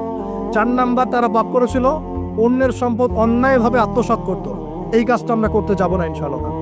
আল্লাহ পাক আমাদেরকে হেফাজত করুন বলি আমি। আর এই উম্মতে মুহাম্মাদি আর কি কি কাজ করবে যার কারণে এই পাপ আসবে? 1 নাম্বার হচ্ছে তারা কি করবে? রাষ্ট্রীয় গনিমতের মানগুলোকে নিজের করে ভোগ করা শুরু করবে। আল্লাহ আমাদেরকে এই দুর্নীতি থেকে বাঁচাক করিয়া। আর কি করবে? তারা আমানত রাখা হলে লুটপাট করে খেয়ে ফেলবে। আল্লাহ পাক আমানতের খেয়ালত করা থেকে আমাদেরকে বাঁচাক। আর কি করবে? তারা যাকাতটাকে বার্ডেন মনে করবে, যাকাত দিতে চাবে না। আল্লাহ আমাদেরকে যাকাত দেওয়ার তৌফিক দান করুন। আর কি করবে? তারা ধর্ম বিবর্জিত জ্ঞান শিক্ষা করবে। আল্লাহ পাক আমাদেরকে ধর্মীয় জ্ঞান শেখার তৌফিক দান করুন। আর কি করবে? 5 নাম্বার, তারা এই বাড়ির পুরুষরা স্ত্রীদের আঁচল ধরে বসে থাকবে, মাকে কষ্ট দিবে। আল্লাহ পাক আমাদেরকে মায়ের হক আদায় করার তৌফিক দান করুন। আল্লাহ পাক সবার হক আদায় করার তৌফিক দান করুন, স্পেশালি মায়ের হক আদায় করার তৌফিক দান করুন। আর কি করবে? সে বন্ধু বান্ধবদেরকে কাছে টেনে নিয়ে বাবার সাথে খারাপ ব্যবহার করা শুরু করবে। আল্লাহ পাক আমাদের সবাইকে পিতাদেরকে সম্মান করার তৌফিক দান। আর কি করবে সে? বলেন আমার সাথে, ভুলে গেছেন? আর কি করবে? তারপরে সমাজের যে ব্যক্তি সবচেয়ে ফাসেক সে সমাজের নেতৃত্ব দিবে। আল্লাহ পাক এরকম ফাসেকদের নেতৃত্ব থেকে আমাদেরকে বাঁচাক। সমাজের সবচেয়ে নিম্ন শ্রেণী মানুষ জিম্মাদার হয়ে যাবে সমাজের, এখান থেকে আল্লাহ পাক আমাদেরকে বাঁচাক। মানুষ সম্মান করবে, মানুষকে ভয় করে। আল্লাহ পাক মন থেকে সম্মান করার তৌফিক দান এবং সম্মান পাওয়ার যোগ্য হওয়ার তৌফিক দান করুন। আর কি করবে? তারা মাদক দ্রব্য পান করা শুরু করবে। আল্লাহ পাক আমাদের সবাইকে মাদক দ্রব্য ছেড়ে দেওয়ার তৌফিক দান করুন। আর কি করবে? তারা মেয়ে নর্তকী নাচাবে, গায়িকা নর্তকী নাচাবে। এসব গায়িকা নর্তকী থেকে আল্লাহ আমাদেরকে বাঁচাক। কি করবে? তারা কানের উপরে বাদ্যযন্ত্র প্লে করবে, মানে বাদ্যযন্ত্র নিয়ে সময় কাটাবে। আল্লাহ পাক আমাদেরকে সমস্ত বাদ্যযন্ত্র ত্যাগ করার তৌফিক দান। এবং শেষ জামানার মানুষরা প্রথম জামানার মানুষকে অভিশাপ দিবে। আল্লাহ পাক আমাদেরকে সলফে সালেহিনের মতো মানুষ হওয়ার তৌফিক দান। এবং সর্বশেষ যে বিষয়টা সেটা হলো যে মাদক দ্রব্য পান করে এর নাম রাখবে ভিন্ন। যখন এমন কাজ মানুষ করবে তখন ধেয়ে আসবে গরম বাতাসের আযাব, ভূমিকম্প, জালজালা, সিরিজ ভূমিকম্প, আরো ধেয়ে আসবে মহামারী, আরো ধেয়ে আসবে খাসফুন, মানে একদম ধসে যাবে জমি, কালফান, আকাশ থেকে পাথর বর্ষণ, মাসখান এবং চেহারা বিকৃতি। আল্লাহ রাব্বুল আলামিন পবিত্র কুরআনুল কারীমে বেশ কয়েকটা জায়গায় একটা সম্প্রদায়, একটা কওম, একটা জাতির কথা বলেছেন, তার নাম হচ্ছে কওমে মাদিয়ান। কি নাম? কওমে মাদিয়ান। এই কওমে মাদিয়ানের নবী ছিলেন শুআইব আলাইহিস সালাম। কি নাম ছিল? শুআইব আলাইহিস সালাম। তিনি নবী মূসা আলাইহিস সালামের সমসাময়িক নবী ছিলেন। মূসা আলাইহিস সালাম তার মেয়েকে বিয়ে করেছিলেন। নবী মূসা আলাইহিস সালাম যখন যুবক, তখন একদিন তিনি দেখছেন রাস্তায় দুজন লোক ঝগড়া করছে। একজন তার গোত্রের, আর একজন হচ্ছে ফেরাউনের বাহিনীর। তো মূসা আলাইহিস সালাম তার গোত্রের, যে তার জাতের, তার সাথে তার পক্ষ নিলেন। তো কোরআন বলছে যে সেই এক ঘুষিতেই সেই ব্যক্তি মারা গেছে। ঠিক আছে? ওয়াকাযাহু, মূসা আলাইহিস সালাম তাকে একটা ঘুষি দিলেন, ফাকাদা আলাইহি, এতেই তার মৃত্যু হয়ে গেল। পরের দিন আবার একই ঘটনা ঘটছে। মূসা আলাইহিস সালাম দেখছেন আবার সেই ব্যক্তি আরেকজনের সাথে লড়াই করছে। তখন তিনি আবার তাকে বাঁচাতে গেলেন। তখন সেই ব্যক্তি বলছে, গতকাল কিন্তু তুমি একজনকে ঘুষি মেরে হত্যা করেছো, আজকে কি আবার আমাকে হত্যা করতে চাচ্ছ? তখন এক ব্যক্তি খবর নিয়ে আসলো, মূসা এখান থেকে পালাও, কারণ ফেরাউনের বাহিনী তোমাকে ধরতে আসছে, কারণ তারা মনে করে তুমি একজনকে হত্যা করেছো। তখন মূসা আলাইহিস সালাম মিশর থেকে চলে গেলেন, হিজরত করলেন। এই মিশর থেকে হিজরত করে তিনি এই শুআইব আলাইহিস সালামের কওমে মাদিয়ান এখানে চলে গিয়েছিলেন। এখানে তিনি একটা গাছের নিচে বসেছিলেন। বসে তিনি দেখলেন যে কিছু মানুষ গবাদি পশুদেরকে পানি পান করাচ্ছে, আর দূরে দুটো মেয়ে দাঁড়িয়ে আছে। তো মূসা আলাইহিস সালাম তাদেরকে গিয়ে বললেন, আপনারা দাঁড়িয়ে আছেন কেন? তখন সেই দুটো মেয়ে মূসা আলাইহিস সালামকে বললেন যে আমরা দুর্বল, যতক্ষণ না তারা তাদের পশুদেরকে পানি পান করিয়ে চলে যাচ্ছে ততক্ষণ পর্যন্ত আমরা পানি পান করাতে পারি না। তখন মূসা আলাইহিস সালাম, তিনি শক্তিশালী ছিলেন, বিশ্বস্ত ছিলেন, তিনি তাদের হয়ে পশুদেরকে পানি পান করালেন। এবার সেই মেয়ে দুটো বাসায় চলে গেল। বাসায় চলে গিয়ে কিছুক্ষণ পর মূসা আলাইহিস সালাম আবার সেই গাছের নিচে বসে আল্লাহর কাছে একটা দোয়া করছেন। কি দোয়া? আল্লাহ পাক কোরআনে বলছেন, নবী মূসা আলাইহিস সালাম বলেছিলেন, রব্বি, হে আমার রব, ইন্নী লিমা আনজালতা ইলাইয়া মিন খায়রিন ফাকির। হে আল্লাহ, তুমি আমার প্রতি যে নিয়ামত বর্ষণ করবে, তুমি আমার উপর যে অনুগ্রহ বর্ষণ করবে, আমি তার জন্য ভিখারি হয়ে বসে আছি। বলে সুবহানাল্লাহ। কারণ এখন মূসা আলাইহিস সালাম ফেরারি মানুষ, মিশর থেকে চলে আসছেন, না এখানে আছে খাবার, না আছে বস্ত্র, না আছে বাসস্থান, না আছে কোনো আত্মীয় স্বজন, একাকী। তখন তিনি গাছের নিচে বসে এই দোয়া করছেন, রব্বি ইন্নী লিমা আনজালতা ইলাইয়া মিন খায়রিন ফাকির। হে আল্লাহ, আমার উপর তুমি যে নিয়ামতগুলো দিবে এর জন্য আমি ভিখারি হয়ে বসে আছি। সুবহানাল্লাহ। ঠিক ওই সময় ওই দুই মেয়ের একজন মেয়ে হেঁটে হেঁটে মূসা আলাইহিস সালামের কাছে আসলেন, এবং তাদের হাঁটার বর্ণনা আল্লাহ পাক কোরআনে দিয়েছেন যে তারা লাজুক ভঙ্গিতে হেঁটে আসলেন। সেই মেয়ে লাজুক ভঙ্গিতে হেঁটে আসলেন। এখনকার মেয়েদেরকে এই হাঁটাকে শেখাবে যে মেয়েদেরকে লাজুক ভঙ্গিতে হাঁটতে হয়? লজ্জা শরম তো সেই কবেই উঠে গেছে। তো একটা ভালো কাজ করার পরে মূসা আলাইহিস সালাম গাছের নিচে বসে আল্লাহর কাছে দোয়া করছেন। এই জন্য ভালো কাজের ওসিলা দিয়ে আল্লাহর কাছে দোয়া করতে হয়। এই যে আমরা দোয়া করতে চাই আল্লাহর কাছে, দোয়া করার বিভিন্ন সময় আছে, গুরুত্বপূর্ণ সময় আছে, পদ্ধতি আছে। পদ্ধতির সময় বুঝে দোয়া করলে ইনশাল্লাহ দোয়া ডাইরেক্ট কবুল হবে ইনশাআল্লাহ। আর তিনটা জিনিস খেয়াল রাখতে হবে। এক, ওই ইবাদত যেন আল্লাহর সন্তুষ্টির জন্য হয়। দুই, সেটা যেন নবী সাল্লাল্লাহু আলাইহি ওয়াসাল্লামের পদ্ধতি অনুযায়ী হয়। এবং তিন, আপনার রিজিকটা যেন হালাল থাকে। এই তিনটা বিষয় ঠিক থাকলে ইনশাআল্লাহ তাআলা দোয়া কবুল হবে ইনশাআল্লাহ। মূসা আলাইহিস সালাম দোয়া করলেন, সাথে সাথে ফল আসলো। ওই মেয়ে হেঁটে হেঁটে চলে আসলেন, এসে বললেন, আমার বাবা আপনাকে ডাকছেন, আমার বাবা আপনাকে ডাকছেন। এই কথার অর্থ যারা অ্যাডাল্ট তারা বুঝতে পারবেন। এখন মূসা আলাইহিস সালাম তার সাথে গেলেন, গিয়ে দেখলেন তার বাবা হচ্ছেন একজন নবী, যার নাম হচ্ছেন শুআইব আলাইহিস সালাম, যার কথা বলছেন। তার বাবার নাম কি? শুআইব আলাইহিস সালাম। এখন শুআইব আলাইহিস সালাম তিনি মূসা আলাইহিস সালামকে বলছেন, কি ঘটনা তোমার, আমাকে বলো। তখন মূসা আলাইহিস সালাম তাকে সব ঘটনা বললেন। এখনো কিন্তু মূসা আলাইহিস সালাম নবী হন নাই, এখনো কিন্তু তার কাছে ওহী আসেনি। ঠিক আছে? এখন তিনি তার ঘটনা খুলে বললেন যে আমি বনু ইসরাইলের মানুষ, ফেরাউনের ঘরে বড় হয়েছি, একদিন রাস্তায় ঘটনা ঘটলো, তারপরে আমাকে তারা ধাওয়া করে আজকে এই জায়গায় আমি চলে আসি। এখন শুআয়ব আলাইহিস সালাম বলছেন যে এখানে ভয়ের কিছু নাই, তুমি এখানে নিরাপদ, এখানে কেউ তোমার কোনো ক্ষতি করবে না ইনশাআল্লাহ। তখন এই দুজন মেয়ের একজন বলছে, বাবা এই ব্যক্তি হচ্ছে বিশ্বস্ত এবং শক্তিশালী, এই ব্যক্তি হচ্ছে বিশ্বস্ত এবং শক্তিশালী। মূসা আলাইহিস সালামের দুটা গুণ এখানে পাওয়া গেল, তিনি বিশ্বস্ত ছিলেন এবং কি শক্তিশালী ছিলেন। তো সে আমাদের উপকার করেছে, তাকে কি আমাদের কাছে রাখা যায় কি না, তাকে পুরস্কার দেওয়া যায় কি না? তখন বিচক্ষণ পিতা মেয়ের কথার ইশারা বুঝে ফেললেন। তখন পিতা এই মেয়ের সাথে মূসা আলাইহিস সালামের বিয়ে দিলেন। বলেন সুবহানাল্লাহ। কি শর্তে বিয়ে হলো? 8 বছর শুআয়ব আলাইহিস সালামের যে আপনার কাজ করতে হবে, মানে খামার, শুআয়ব আলাইহিস সালামের যে প্রজেক্ট আছে সেখানে 8 বছর শ্রম দিতে হবে, চাকরি করতে হবে। 8 বছর দেখাশোনা করতে হবে তার প্রপার্টিস দেখাশোনা করা মানে কি? সব দেখভাল করা, ভালো মন্দ দেখাশোনা করা। তার ছিল ক্ষেত, ছিল জমি জমা, ছিল আপনার গবাদি পশু ছিল, এগুলো দেখাশোনা করতে হবে।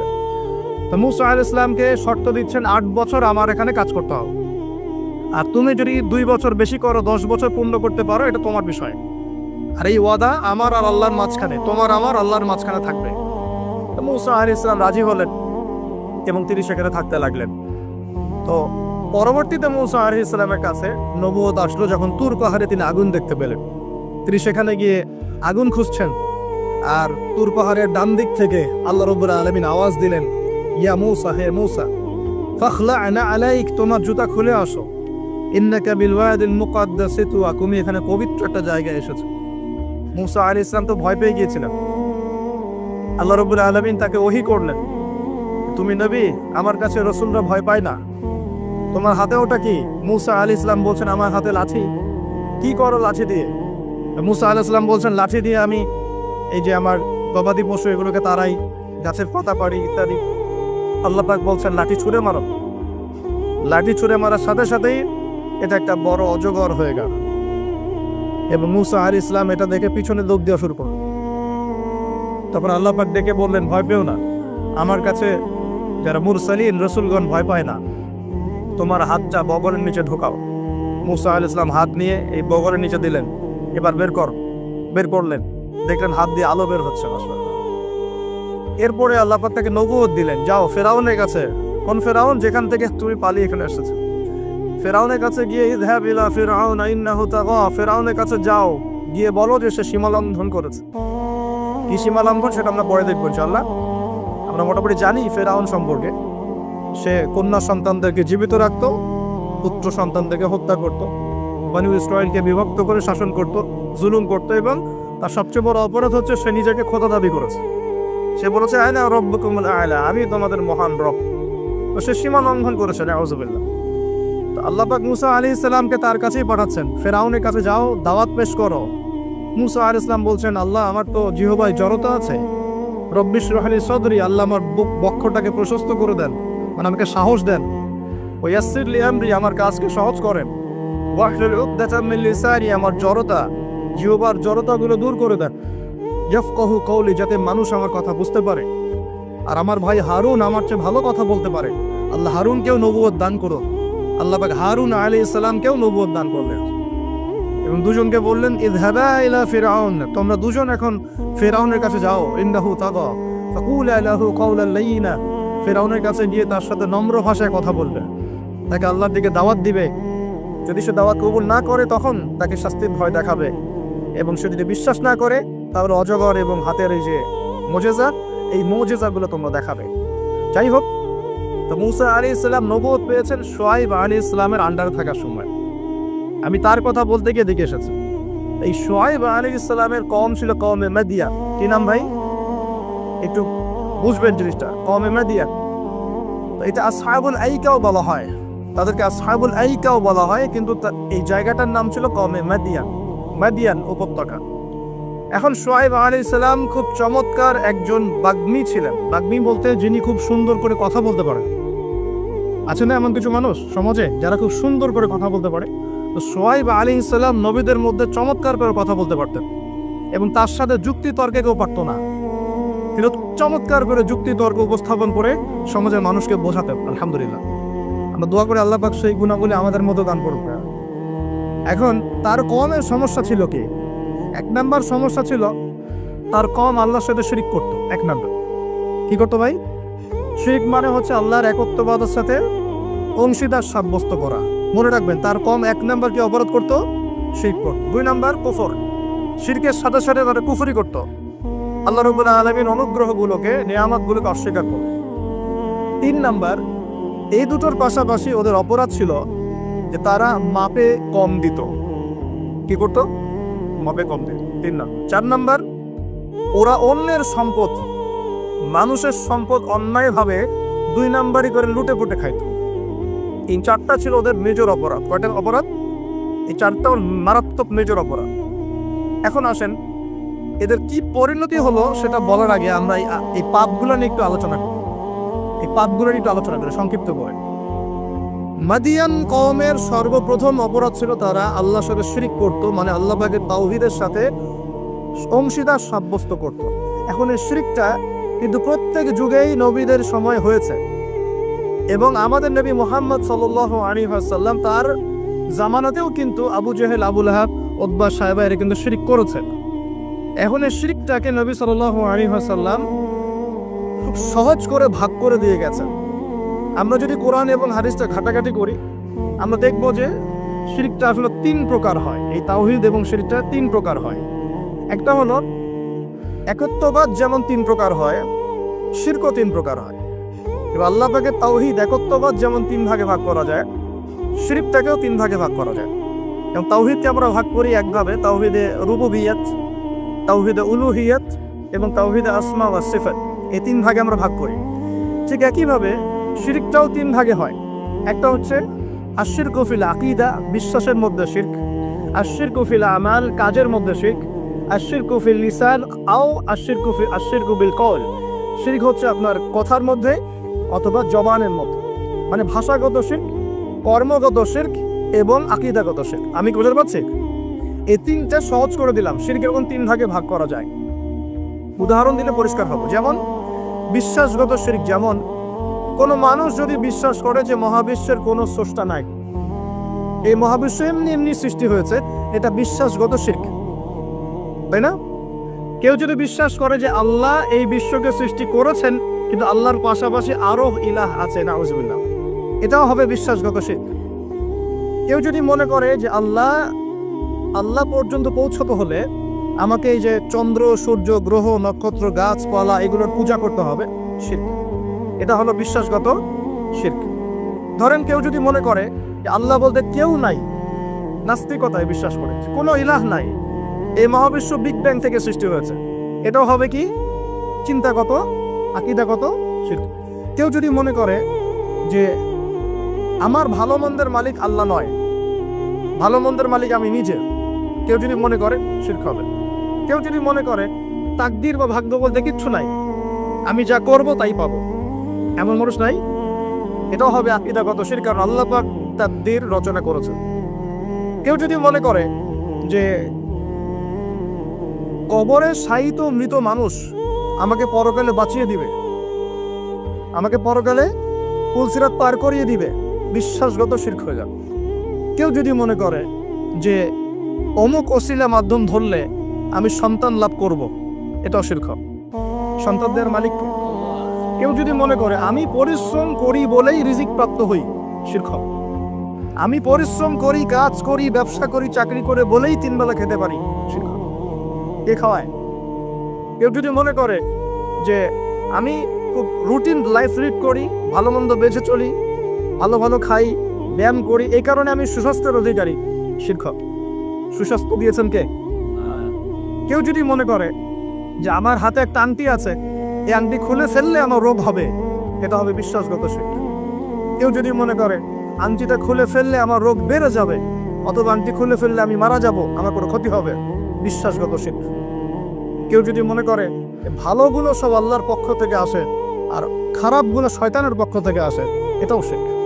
কারণ ভালো মন্দ দুটোই কার পক্ষ থেকে আসে? আল্লাহর পক্ষ থেকে। চুল আঁচড়াচ্ছেন, চিরুনিটা হাত থেকে পড়ে গেল। কেউ যদি মনে করে এখন মেহমান আসবে বাসায়, এটা হবে একটা শিরকি আকীদা। বাসা থেকে বের হয়েছেন, হঠাৎ করে হোঁচট খেলেন, এই কাপড়টা আটকে গেল, আপনি মনে করছেন হয়তো বাইরে গেলে কোনো অমঙ্গল অকল্যাণ হতে পারে, বিশ্বাস করলে শির্ক। কেউ যদি মনে করে যে রাস্তার পাশে লোক বসে আছে টিয়া পাখি নিয়ে, ও আমার ভাগ্য বলতে পারে, বিশ্বাস করলে শির্ক। কেউ যদি পত্রিকা খুলে দেখে রাশি ফলে লেখা আছে তুমি সিংহ রাশি, তোমার আজকের দিনটা এমন যাবে, বিশ্বাস করলে শিরক। কেউ যদি হাত দেখায় জ্যোতিষীকে দেখিয়ে বলে যে আমার ভবিষ্যৎ বলে দেন, আমার কয়টা বিয়ে হবে, কয়টা বাচ্চা হবে, কেউ যদি বিশ্বাস করে তাহলে শিরক। এরকম অসংখ্য শিরক হতে পারে, আমি বলে শেষ করতে পারবো না, যেগুলো মানুষের চিন্তার সাথে সম্পৃক্ত। কিসের সাথে সম্পৃক্ত? এই চিন্তার সাথে যে শিরকগুলো সম্পৃক্ত, এগুলোকে আমরা বলি আশিরকু ফিল আকীদা বা বিশ্বাসগত শিরক। আমি কি বুঝতে পারছি? আমি সহজ করে দিচ্ছি। 2 নম্বর হচ্ছে আশিরকু ফিল আমাল, কাজের মধ্যে শিরক। কেমন? যেমন আল্লাহ বলেছেন আল্লাহর জন্য নামাজ পড়তে। যদি আমি বা আপনি অন্য কাউকে দেখানোর জন্য নামাজ পড়ি, কি হবে? শিরক হবে। আল্লাহ বলেছেন আল্লাহর সন্তুষ্টির জন্য দিনের জ্ঞান অর্জন করতে। এখন আমি যদি জ্ঞান অর্জন করি এই জন্য যে মানুষ আমাকে অনেক বড় বক্তা বলবে, অনেক বড় আলেম বলবে, মুফতি মুফাসসির বলবে, হ্যাঁ সবাই দাওয়াত করে খাওয়াবে আমাকে, ইত্যাদি ইত্যাদি, দুনিয়ার স্বার্থ থাকলেই এটা শিরক হয়ে যাবে। কি হবে? শিরক হয়ে যাবে। আল্লাহ পাক বলেছেন যে আল্লাহ রাব্বুল আলামিনকে সেজদা করতে। এখন আমরা যদি কোনো জড় পদার্থকে সেজদা করা শুরু করি, কি হবে? যদি কোনো মানুষকে সেজদা করি, যদি কোনো মৃত মানুষকে সেজদা করি, আচ্ছা এটা ক্লিয়ার রাখবেন না কিন্তু। আল্লাহ পাক বলেছেন আল্লাহর জন্য কুরবানি করতে, ফাসল্লি লিরাব্বিকা ওয়ানহার। আল্লাহর জন্য কুরবানি করি আমরা, অন্য কারোর জন্য করি? আল্লাহ ছাড়া অন্য কাউকে সন্তুষ্ট করার জন্য কেউ কুরবানি করে, কি হবে? শিরক হবে। আল্লাহ বলেছেন দান সদকা করতে আল্লাহর সন্তুষ্টির জন্য। এখন আমি দান সদকা করলাম, বড় একটা ফুটানি যে আমাকে মানুষ বড় দানবীর বলবে, এরকম বিশ্বাস করলে, মনের মধ্যে নিয়ত থাকলেই শিরক হবে। হজ করতে বলেছেন আল্লাহ পাক আল্লাহকে সন্তুষ্ট করার জন্য। এখন আপনি হজ করে আসলেন এবং টাইটেল লাগিয়ে বেড়াচ্ছেন আমি অমুক আলহাজ হাদি সাহেব, ঠিক আছে? মানুষ আমাকে আলহাজ বলবে, হাদি সাহেব বলবে, মানুষ আমাকে তখন ভোটটা দিবে, ভোটের সময় তখন আমাকে মানুষ ভোটটা দিবে। ওই স্বার্থ যদি থাকে শিরক হয়ে যাবে। আমি বুঝতে পারছিলাম মনে হয়। ইবাদত বন্দেগীর ক্ষেত্রে যদি আল্লাহর সন্তুষ্টি ছাড়া অন্য কারো সন্তুষ্টি উদ্দেশ্য থাকে, শিরক হয়ে যাবে। বুঝতে পারছি কি? আচ্ছা, যেমন নজর মানত করতে হয় কার জন্য? আল্লাহর জন্য। আর আপনি যদি অন্য কাউকে সন্তুষ্ট করার জন্য নজর মানত করেন, কি হবে? শিরক হবে। আল্লাহ রাব্বুল আলামিন তার কাছে দোয়া করতে বলেছেন। এখন আপনি যদি অন্য কারোর কাছে দোয়া করা শুরু করেন, চাওয়া শুরু করেন, কি হবে? আল্লাহ পাক আল্লাহর জন্য কুরবানি করতে বলেছেন। কিছু মানুষ জিনদের জন্য কুরবানি করে এখনো সমাজের মধ্যে, জিনকে বশ করার জন্য, তাবে করার জন্য এবং জিন কেন্দ্রিক জাদুবিদ্যার চর্চা করার জন্য মানুষ জিনদের সামনে কুরবানি করে এখনো। পার্বত্য অঞ্চলগুলো ঘুরলে আপনারা দেখতে পাবেন। এবং মানুষ জাদুবিদ্যার চর্চাও করে। কেউ যদি কুফরি তন্ত্র মন্ত্র এইসব জাদুবিদ্যার চর্চা করে, শিরক হয়ে যাবে। এরকম প্রচুর কাজ আছে যেগুলো আমলগত শিরক, কাজগত শিরক। একটা গেল চিন্তাগত শিরক, একটা গেল কি কাজগত আমলগত শিরক। আরেকটা হতে পারে কথায়, লিসান বা জবানে, আল কওল ফিল কওল, কথা জবান এগুলোর মধ্যে শিরক হতে পারে। যেমন এই যে যদি আপনাকে জিজ্ঞাসা করি ভাই কেমন আছেন, তো বলবো যে আপনার দোয়ায় ভালো আছে, আপনার দোয়ায় ভালো আছে। যদি বলতেই হয় বলতে হবে আলহামদুলিল্লাহ আপনার দোয়ায় ভালো আছে। আলহামদুলিল্লাহ, আল্লাহর সন্তুষ্টি, আল্লাহর ইচ্ছা, অতঃপর আপনার দোয়ায় ভালো আছে। জিজ্ঞাসা করছি আপনার মা কেমন আছে, যদি কেউ বলে মা খুব অসুস্থ ছিল, ভাগ্যিস একজন ভালো ডাক্তার পেয়েছিলাম, না হলে মাকে বাঁচানো যেত না, কথা বলার সাথে সাথেই শিরক হয়ে গেছে। বুঝতে পারছেন না মনে হয়? কেউ যদি বলে যে আগামীকাল বৃষ্টি হবে, আগামীকাল বৃষ্টি হবে, এখনো কিন্তু বৃষ্টির কোনো আলামত দেখা যাচ্ছে, এমনি বললো যে আগামীকাল বৃষ্টি হবেই, বলার সাথে সাথে কি হবে? যদি এভাবে বলে যে আকাশে মেঘ দেখা যাচ্ছে, ইনশাআল্লাহ আগামীকাল বৃষ্টি হতে পারে, তাহলে শিরক হবে না, তাহলে সে হবে। আপনি কি করবেন? ইনশাআল্লাহ আমি আগামীকাল এই কাজটা করব, আমি আগামীকাল এই অমুক কাজটা করব, এই কথাটা বললে শিরকের গন্ধ থাকবে। যদি বলেন ইনশাআল্লাহ আমি আগামীকাল এই কাজ করব, তাহলে ঠিক আছে। এরকম অনেক। নাম কি? বলছে আমার নাম শাহিন শাহ। নাম কি? শাহিন শাহ আমার রাজাদের রাজা, রাজাদের রাজা। কে এই রাজাদের রাজা? নামগত শিরক হয়ে গেছে। অনেক সময় আমরা নাম নিয়ে অনেক মস্করা করি না, বলি যে কি মফিজ, হ্যাঁ, তারপরে অনেক বিভিন্ন নাম বলি, খালেক, এই খালেক, এই মফিজ, এইভাবে নাম ধরে টাকা যাবে। আপনি সম্মানের সাথে বলতে হবে আব্দুল খালেক। কি বলতে হবে? আব্দুল খালেক। খালেক ও কি সৃষ্টিকর্তা নাকি সৃষ্টিকর্তার বান্দা? কোনটা? এরকম কথায় আমরা প্রচুর শিরক করি। অনেকে তো পলিটিক্যালি বলেন জনগণই সমস্ত ক্ষমতার উৎস, তাই না? এই শব্দ শুনে নেব না, জনগণ সমস্ত ক্ষমতার উৎস। আল্লাহ পাক সূরা মুলকে কি বলছেন? তাবারাকাল্লাযী বিয়াদিহিল মুলক, তাবারাকাল্লাযী, বরকতময় সেই সত্তা যার হাতে সমস্ত ক্ষমতা। কুলিল্লাহুম্মা মালিকাল মুলক, মুলকের মালিক কে? রাজত্বের মালিক কে? রাজত্বের মালিক জনগণ, আল্লাহ। যদি আল্লাহ রাব্বুল আলামিনের বিধিবিধানগুলোকে, আল্লাহ পাকের বিধিবিধানগুলোকে কেউ মনে করে যে না এই বিধিবিধানগুলো এখন চলে না, আগে চলতো, এটা বলার সাথে সাথে শিরক হয়ে গেছে। বুঝতে পারছেন না বাবা? আল্লাহ পাকের বিধিবিধানগুলো এখন চলে না, আগে চলতো, ওই যুগে চলতো, এই যুগে চলে না, বলার সাথে সাথে শিরক হয়ে গেছে। কেউ যদি এই যে ইসলাম নিয়ে ঠাট্টা মশকরা করে, এই এরা তো মৌলবাদী, এরা তো ধর্মান্ধ লোকজন, এই যে তিতকারি মস্কারি, এই তিতকারি মস্করা করার সাথে সাথেই শিরক হয়ে গেছে। আল্লাহ পাক সূরা তাওবায় বলেছেন এটা কুফরিও হয়েছে, শিরকের সাথে সাথে কুফরিও হয়েছে। এরকম অনেক ব্যাপার আছে। আমরা বলি যে আমরা যা বিধান দিচ্ছি এই বিধান আল্লাহর বিধানের চাইতে ভালো, এরকম কেউ মনে করলে বললে শিরক হয়ে যাবে, শিরকের সাথে কুফরিও হয়ে যাবে, দুটোই হয়ে যাবে। যদি বলে না আল্লাহর বিধানের চেয়ে বেশি ভালো না, কিন্তু আল্লাহর বিধানের সমান, সমান বললেও শিরক হয়ে যাবে, কুফরি হয়ে যাবে। আমি কি বুঝাতে পারছি ভাই? মানে কথার মধ্যে প্রচুর শিরক করি আমরা এখন, প্রচুর শিরক। সবচেয়ে মারাত্মক এই হচ্ছে শিরকের পাপ। কারো আমলনামায় যদি শিরকের পাপ না থেকে অন্য যে কোনো পাপ থাকে, আল্লাহ তার নবীকে ওয়াদা করেছেন সেই পাপ মাফ করে দিবেন। আল্লাহ পাক মেরাজের আলোচনা হচ্ছিল মনে একটু আগে, তো মেরাজের রাতে আল্লাহ পাক নবী সাল্লাল্লাহু আলাইহি ওয়াসাল্লামকে 3টা স্পেশাল গিফট দিয়েছেন। কয়টা? 3টা স্পেশাল গিফট দিয়েছেন, 3টা হাদিয়া, হাদিয়া তোফা। প্রিয় নবীকে ভালোবেসে, আমাদের নবীকে আল্লাহ পাক সবচেয়ে বেশি ভালোবাসেন না, ভালোবেসে 3টা হাদিয়া দিয়েছেন। এক, তোমার উম্মতের উপর 50 ওয়াক্ত নামাজ, যেটা কমতে কমতে কমতে কমতে কত আসছে? 5। আর কমানোর জন্য কোন নবী ফোর্স করছিলেন? নবী মুসা আলাইহিস সালাম, যার কথা একটু আগে বলছিলাম। কারণ তিনি বলছিলেন যে আমার উম্মতের উপর 2 ওয়াক্ত নামাজ ফরজ ছিল, 5 ওয়াক্ত নামাজ আপনার উম্মত পারবে না, রাসূলুল্লাহ আপনি যান আরো কমিয়ে নিয়ে আসেন। মুসা আলাইহিস সালাম দূরদর্শিতা ছিল না। আসলে দেখেন তো আমাদের সমাজে 5 ওয়াক্ত নামাজ কতজন পড়ে? আসলে কি বেশিরভাগ মানুষ নামাজি না বেশিরভাগ মানুষ বেনামাজি? কোনটা? তাহলে ওনার দূরদর্শিতা কিন্তু ঠিক ছিল। এগুলোকে গায়েবের খবর বলে না। ওই যে বললাম আকাশে মেঘ জমেছে, আকাশে মেঘ জমেছে, এখন আপনি ছাতা নিয়ে বাসা থেকে বের হয়েছে, এটা কি আপনি গায়েবের খবর জানেন? আপনি বাসীরা আছে, আপনার দূরদর্শিতা আপনি দেখতে পাচ্ছেন। ফেরেশতারা কি বলেছিল? আতাজআলু ফিহা মান ইউফসিদু ফিহা ওয়া ইয়াসফিকু দিমা, আল্লাহ আপনি পৃথিবীতে এমন কাউকে পাঠাতে যাচ্ছেন পৃথিবীতে গিয়ে ফিতনা ফাসাদ সৃষ্টি করবে আর রক্তপাত ঘটাবে, মানুষ সেই কাজ পৃথিবীতে করছে কিনা? তার মানে কি ফেরেশতারা গায়েবের খবর জানে না? তাদের বাসীরা, কারণ এই কাজটা আগে জিন জাতি করেছিল। তো যেটা বলছিলাম, একটা হচ্ছে 50 ওয়াক্ত নামাজ। 2 নাম্বার, আল্লাহ পাক সূরা বাকারার শেষের 3টা আয়াত দিয়েছেন। কয়টা আয়াত? কোন বর্ণনা এসেছে 2টা আয়াত, আর কোন বর্ণনা আছে শেষ 3টা আয়াত। লিল্লাহি মা ফিস সামাওয়াতি, এখান থেকে ফানসুরনা আলাল কওমিল কাফিরিন পর্যন্ত এই 3টা আয়াত যে ব্যক্তি রাত্রেবেলা পড়ে ঘুমাবে সারা রাত ইবাদত করার নেকি পাবে। ইনশাআল্লাহ পারা যাবে না এটা পড়তে? আজকের লেকচার শোনার পরে যতদিন বেঁচে থাকবেন একদিনও এই আয়াতগুলো না পড়ে ঘুমাবেন না, ইনশাআল্লাহ পারবেন তো ইনশাআল্লাহ? আলী রাদিয়াল্লাহু আনহু বলতেন কোন বুদ্ধিমান মানুষ রাতের বেলা এই 3 আয়াত না পড়ে ঘুমাতে পারে না। যার বুদ্ধি আছে সেটা না পড়ে ঘুমাইতে পারে না, কারণ এই 3টা আয়াত তেলাওয়াত করে ঘুমালে আপনি সারা রাত নফলের ইবাদত পাচ্ছেন, নেকি পাচ্ছেন, সারা রাত নফল ইবাদতের নেকি পাচ্ছেন। এবং রাতের বেলা যে যে জিন, জাদু, কুফরি, কালাম, দৃশ্য অদৃশ্যের যে ক্ষতিগুলো আছে এই সব কিছু থেকে আল্লাহ আপনাকে হেফাজত করবেন ইনশাআল্লাহ। অতএব এটা একটা গিফট আল্লাহ পাক দিয়েছেন মেরাজের রাতে। মেরাজ নিয়ে আলোচনা হয়, কিন্তু মেরাজের সবচেয়ে মূল জিনিসগুলো আমরা আমল করি না। মেরাজের রাতে এসেছে 5 ওয়াক্ত নামাজ, ওই নামাজই তো পড়ি না। আপনাকে আলোচনা আমি ধারাবাহিকভাবে শোনাই, কি করব? নামাজটাকে পড়তে হবে। তারপরে কোরআন দিয়েছেন আল্লাহ পাক, সূরা বাকারার শেষের 3 আয়াত। এই এতটুকু মুখস্থ করতে পারে না মুসলিম উম্মার যুবকরা।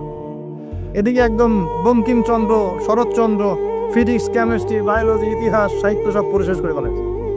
হুমায়ুন আহমেদ, হুমায়ুন আজাদ পড়ে শেষ, হিমু হয়ে ঘুরে বেড়াচ্ছে রাস্তাঘাটে, কিন্তু তাই না? কিন্তু সূরা বাকারার শেষের 3টা আয়াত মুখস্থ বলতে পারেন না। এই জেনারেশন দিয়ে কিছুই হবে না। এই জেনারেশনকে পরিবর্তন করতে না পারলে না তারা উম্মার কোনো খেদমতে কাজ করতে পারবে, না দেশের জন্য কিছু করতে পারবে। দেশের জন্যও কিছু করতে পারবে না, উম্মার জন্য করা তো অনেক দূরের কথা।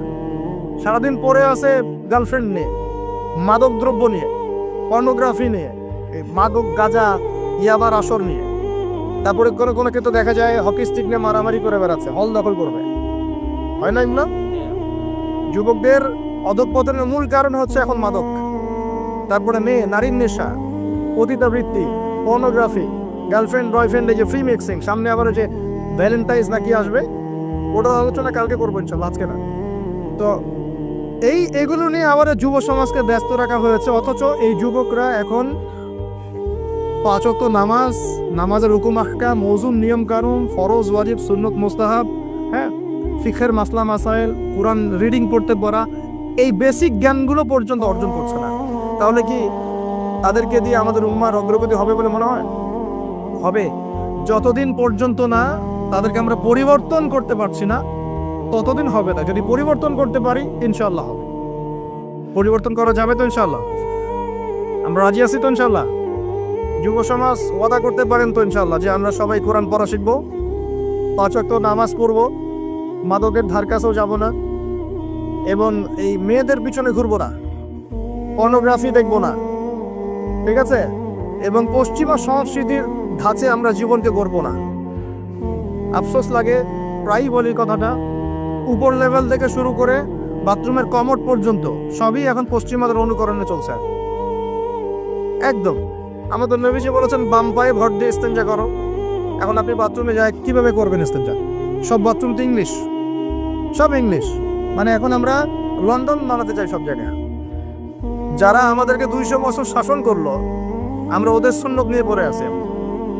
200 বছর শাসন করেছে, লাথি দিয়েছে আমাদের বাবাদের বুকের মধ্যে, আমাদের বাপ দাদাদের বুকে পিঠে পাছায় লাথি মারছে এই ব্রিটিশটাই। আর আমরা ওদেরকে এখন নমনম করি বসে বসে, চেহারা ওর মতো, চুল কাটছে ওর মতো। সিলেটেড আমি বেশি দেখি, চুলের কি কাটিং, সব লন্ডন কাটিং, মাশাআল্লাহ। হ্যাঁ, সুন্নত নাই, বাবরি নাই। দেখবেন যে আপনি এই দিক ছিলে রেখে দিয়েছে একদম গোল করে ঘুরে, মাঝখানে এত চুল আছে কাটিং। এই কাটিং কোত্থেকে আসলো? কোত্থেকে আসলো? কার সুন্নত ফলো করতেছো তোমরা? তোমরা কার সুন্নত ফলো করছো? তোমাদের কি মনে হয় যে নবী সাল্লাল্লাহু আলাইহি ওয়াসাল্লাম আনস্মার্ট মানুষ ছিলেন? আমাদের নবীর সুন্নতের চেয়ে ভালো কোনো সুন্নত হয়? তার রুচিবোধ কি আমাদের চেয়ে উন্নত ছিল না? তিনি সবসময় টিপটাপ পরিপাটি থাকতেন, কাপড় চোপড়, ওঠা বসা, চলাফেরা, কথাবার্তা, আতর সুগন্ধি ব্যবহার করা, তার বসত বাড়ি অলওয়েজ নিট অ্যান্ড ক্লিন, পরিষ্কার। আমাদের খুব দুঃখ লাগে এগুলো দেখলে, যে মুসলিমদের বাথরুমগুলো নোংরা হবে কেন? আর তুহুরু শাতরুল ইমানই তো বোঝাতে পারলাম, পবিত্রতা, নিট অ্যান্ড ক্লিন, চকচকা ঝকচকা থাকবে মুসলিমদের বাড়িঘর। এটা হলো পবিত্রতা, ইমানের একটা অংশ। ইমানের অর্ধেকই পবিত্রতা। আমাদের বাড়িঘর, পোশাক পরিচ্ছদ, চেহারা সুরত সব পরিষ্কার থাকতে হবে, এক ঝকঝক করবে। এটা মুসলমানের বাড়ি দেখলে বোঝা যাবে। হিন্দু ভাইদের বাসায় গিয়ে দেখা যায় পূজা করার আলাদা জায়গা আছে, মুসলমানদের বাসায় নামাজের জায়গা খুঁজে পাওয়া যায় না। এটা কেন? মুসলিমদের বাসায় নামাজের জায়গা খুঁজতে হয়, নামাজ পড়ার জায়গা কোথায় দেখান? বাসা বানাচ্ছেন 5 তলা 10 তলা, এগুলো সামনে কবরস্থান হবে, কারণ ভূমিকম্প আসতেছে, আগেই বলছে। এবং সিরিজ আসবে, সিরিজ সানাওয়াতুজ জালাজিল, জালজালার বছরগুলো আসবে, ওইদিকে আমি পরে আসতেছি। তো বানান আর উঁচু উঁচু বানান। 10 তলা বাড়িতে একটা জায়গা পাওয়া যায় না নামাজ পড়ার জন্য। ড্রয়িং রুমে নামাজ পড়তে হয়, বেডরুমে নামাজ পড়তে হয়, বাথরুমের সামনে নামাজ পড়তে হয়। অথচ একটা ছোট্ট হিন্দু ভাইয়ের বাসায় গিয়ে দেখেন তাদের ইবাদত মানে তাদের ভাষায় বলছি, উপাসনা তাদের করা আলাদা জায়গা আছে, দেখেন নাই? তাহলে ধর্মকে কে বেশি শ্রদ্ধা করে? আমার কোনো ফিকির আছে নামাজ নিয়ে? বাড়িতে কাজের বুয়া থাকার জায়গা আছে, নামাজ পড়ার জায়গা। বাড়িতে গোডাউন আছে, গোডাউন রাখার জায়গা। বাড়িতে টয়লেট আছে, 5টা 6টা টয়লেট, সব ইংলিশ, নামাজের জায়গা নেই। বাড়িঘর বানাবেন, আলাদা করে নামাজের জায়গা করবেন। আজকেই বাসায় গিয়ে বাসায় ঠিক করবেন কোন জায়গা নামাজে, ওই ঘরটা পরিষ্কার থাকবে, আরো বেশি পরিষ্কার থাকবে, আতর খুশবু দেওয়া থাকবে, ওখানে আগর আতর থাকবে, আগর তো জ্বালান আপনারা, একটা আধ্যাত্মিক পরিবেশ থাকবে, ঢুকলেই নামাজ পড়তে ইচ্ছা করবে। আর বাড়ি ঘরের টয়লেট হবে পরিষ্কার পরিচ্ছন্ন। আমাদের মুসলিম জাতি নিট অ্যান্ড ক্লিন, পরিষ্কার জাতি। আমরা সবসময় রাসূল সাল্লাল্লাহু আলাইহি ওয়াসাল্লামের মতো টিপটাপ পরিপাটি থাকবো ইনশাআল্লাহ। পারবো তো ইনশাআল্লাহ? আল্লাহ কবুল করে নেয়। তাদের ইবাদত মানে তাদের ভাষায় বলছি উপাসনা তাদের করা আলাদা জায়গা আছে, দেখেন নাই? তাহলে ধর্মকে কে বেশি শ্রদ্ধা করে? আমার কোনো ফিকির আছে নামাজ নিয়ে? বাড়িতে কাজের বুয়া থাকার জায়গা আছে, নামাজ পড়ার জায়গা। বাড়িতে গোডাউন আছে, গোডাউন রাখার জায়গা। বাড়িতে টয়লেট আছে, 5টা-6টা টয়লেট, সব ইংলিশ, নামাজের জায়গা নেই। বাড়ি ঘর বানাবেন, আলাদা করে নামাজের জায়গা করবেন। আজকেই বাসায় গিয়ে বাসায় ঠিক করবেন কোন জায়গা নামাজের।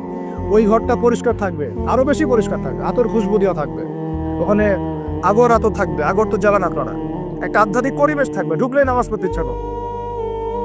আর বাড়ি ঘরের টয়লেট হবে পরিষ্কার পরিচ্ছন্ন।